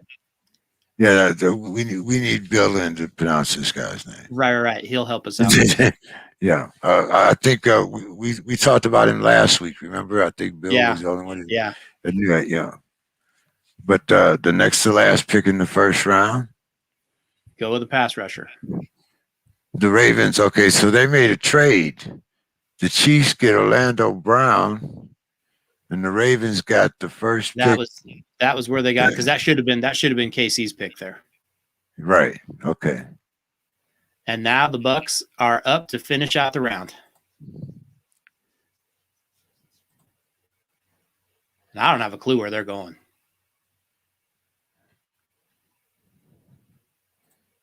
I don't know where Tampa goes here. That's what I'm saying. I mean, That's a lot more want than need. I guess you could go outside linebacker or maybe some youth at wide receiver or something. Tampa's pretty stacked, though.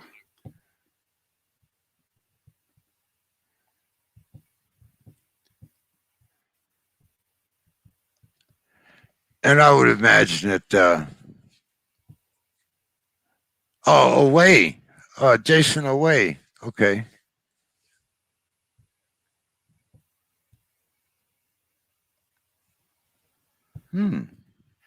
Ravens get another pass rusher. You take a linebacker, but it's not Owasu. Nope. He's still out there. And, well, I take best player available. I mean, not taking best player available is how the Portland Trailblazers do not get Michael Jordan. So I'm going to go best player available. I don't care if Tampa needs him or not. I think I would consider taking him. They could go Elijah Moore too. That's another guy that they could pick. Yeah, that's they have the best available is Owasu. The best fit is Moore. Yep. Once again, another smallish wide receiver. Yeah. But fast as hell. Very fast. Legit 4.3 40 guy.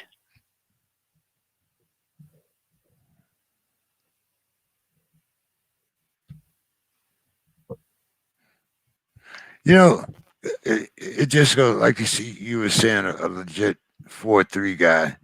You know, I remember, and I know, you know, people are going to say, "What are you possibly talking about?" But when I was coming up, the world record in the 100-yard dash was 10.8, and I think it was set by Bob Hayes. If I'm not correct. These kids now are running 10.2. Yeah. What does what's his name? The kid, the fastest guy in the world for the last 10 years. I can't even remember his name. Usain Bolt. Yeah, I mean, what does Usain run? You know, 10.2, 10.1. Yes, insane. Humans are getting bigger, stronger, faster every single day. Yeah, I mean, you're probably too young to remember the 4-minute mile. You know, I remember, you know, going through the PT test in the Army. Yeah. You know, you had to be able to run a mile in 12 minutes. Okay. You know, now I think it's 8 minutes or 9 minutes, something like that. I mean, but in the meantime, you're running around with that, but it doesn't count when you put on that 90 pounds a year. Okay, so they put on Joe Trident. There you go, get Trident. Okay. Okay, well, hey, so there's some interesting picks coming in the second round tomorrow night. There are some talented players that are still out there, for sure. Well, hey man, we managed to kick off about 3 hours here between the two of us.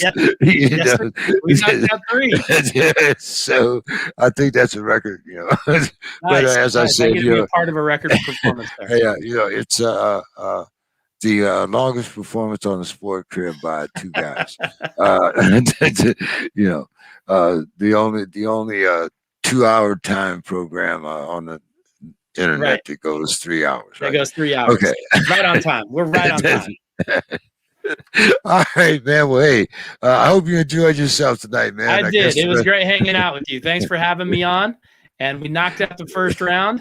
We set a record. You did it with a token white guy. So it's all gravy from here on. All right, my man. You have a great night. You do the same. Thank our audience for listening. You got any final thoughts? Want to tell people what you're thinking, what you thought about your pick? You know what? I will give some final thoughts. My final thoughts is that the NFL draft is the one time a year that all of those NFL teams have hope. Now, we know they don't really have hope, but tonight we all kind of have a little hope. Like maybe my team figured something out. They didn't. Most likely they didn't figure anything out. You still suck just like you did last year.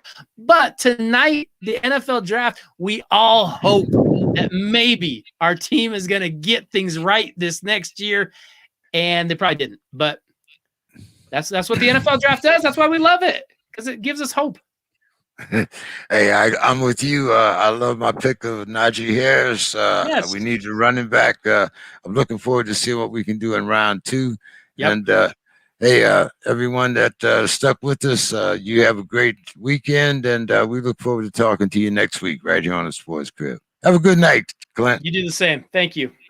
All right.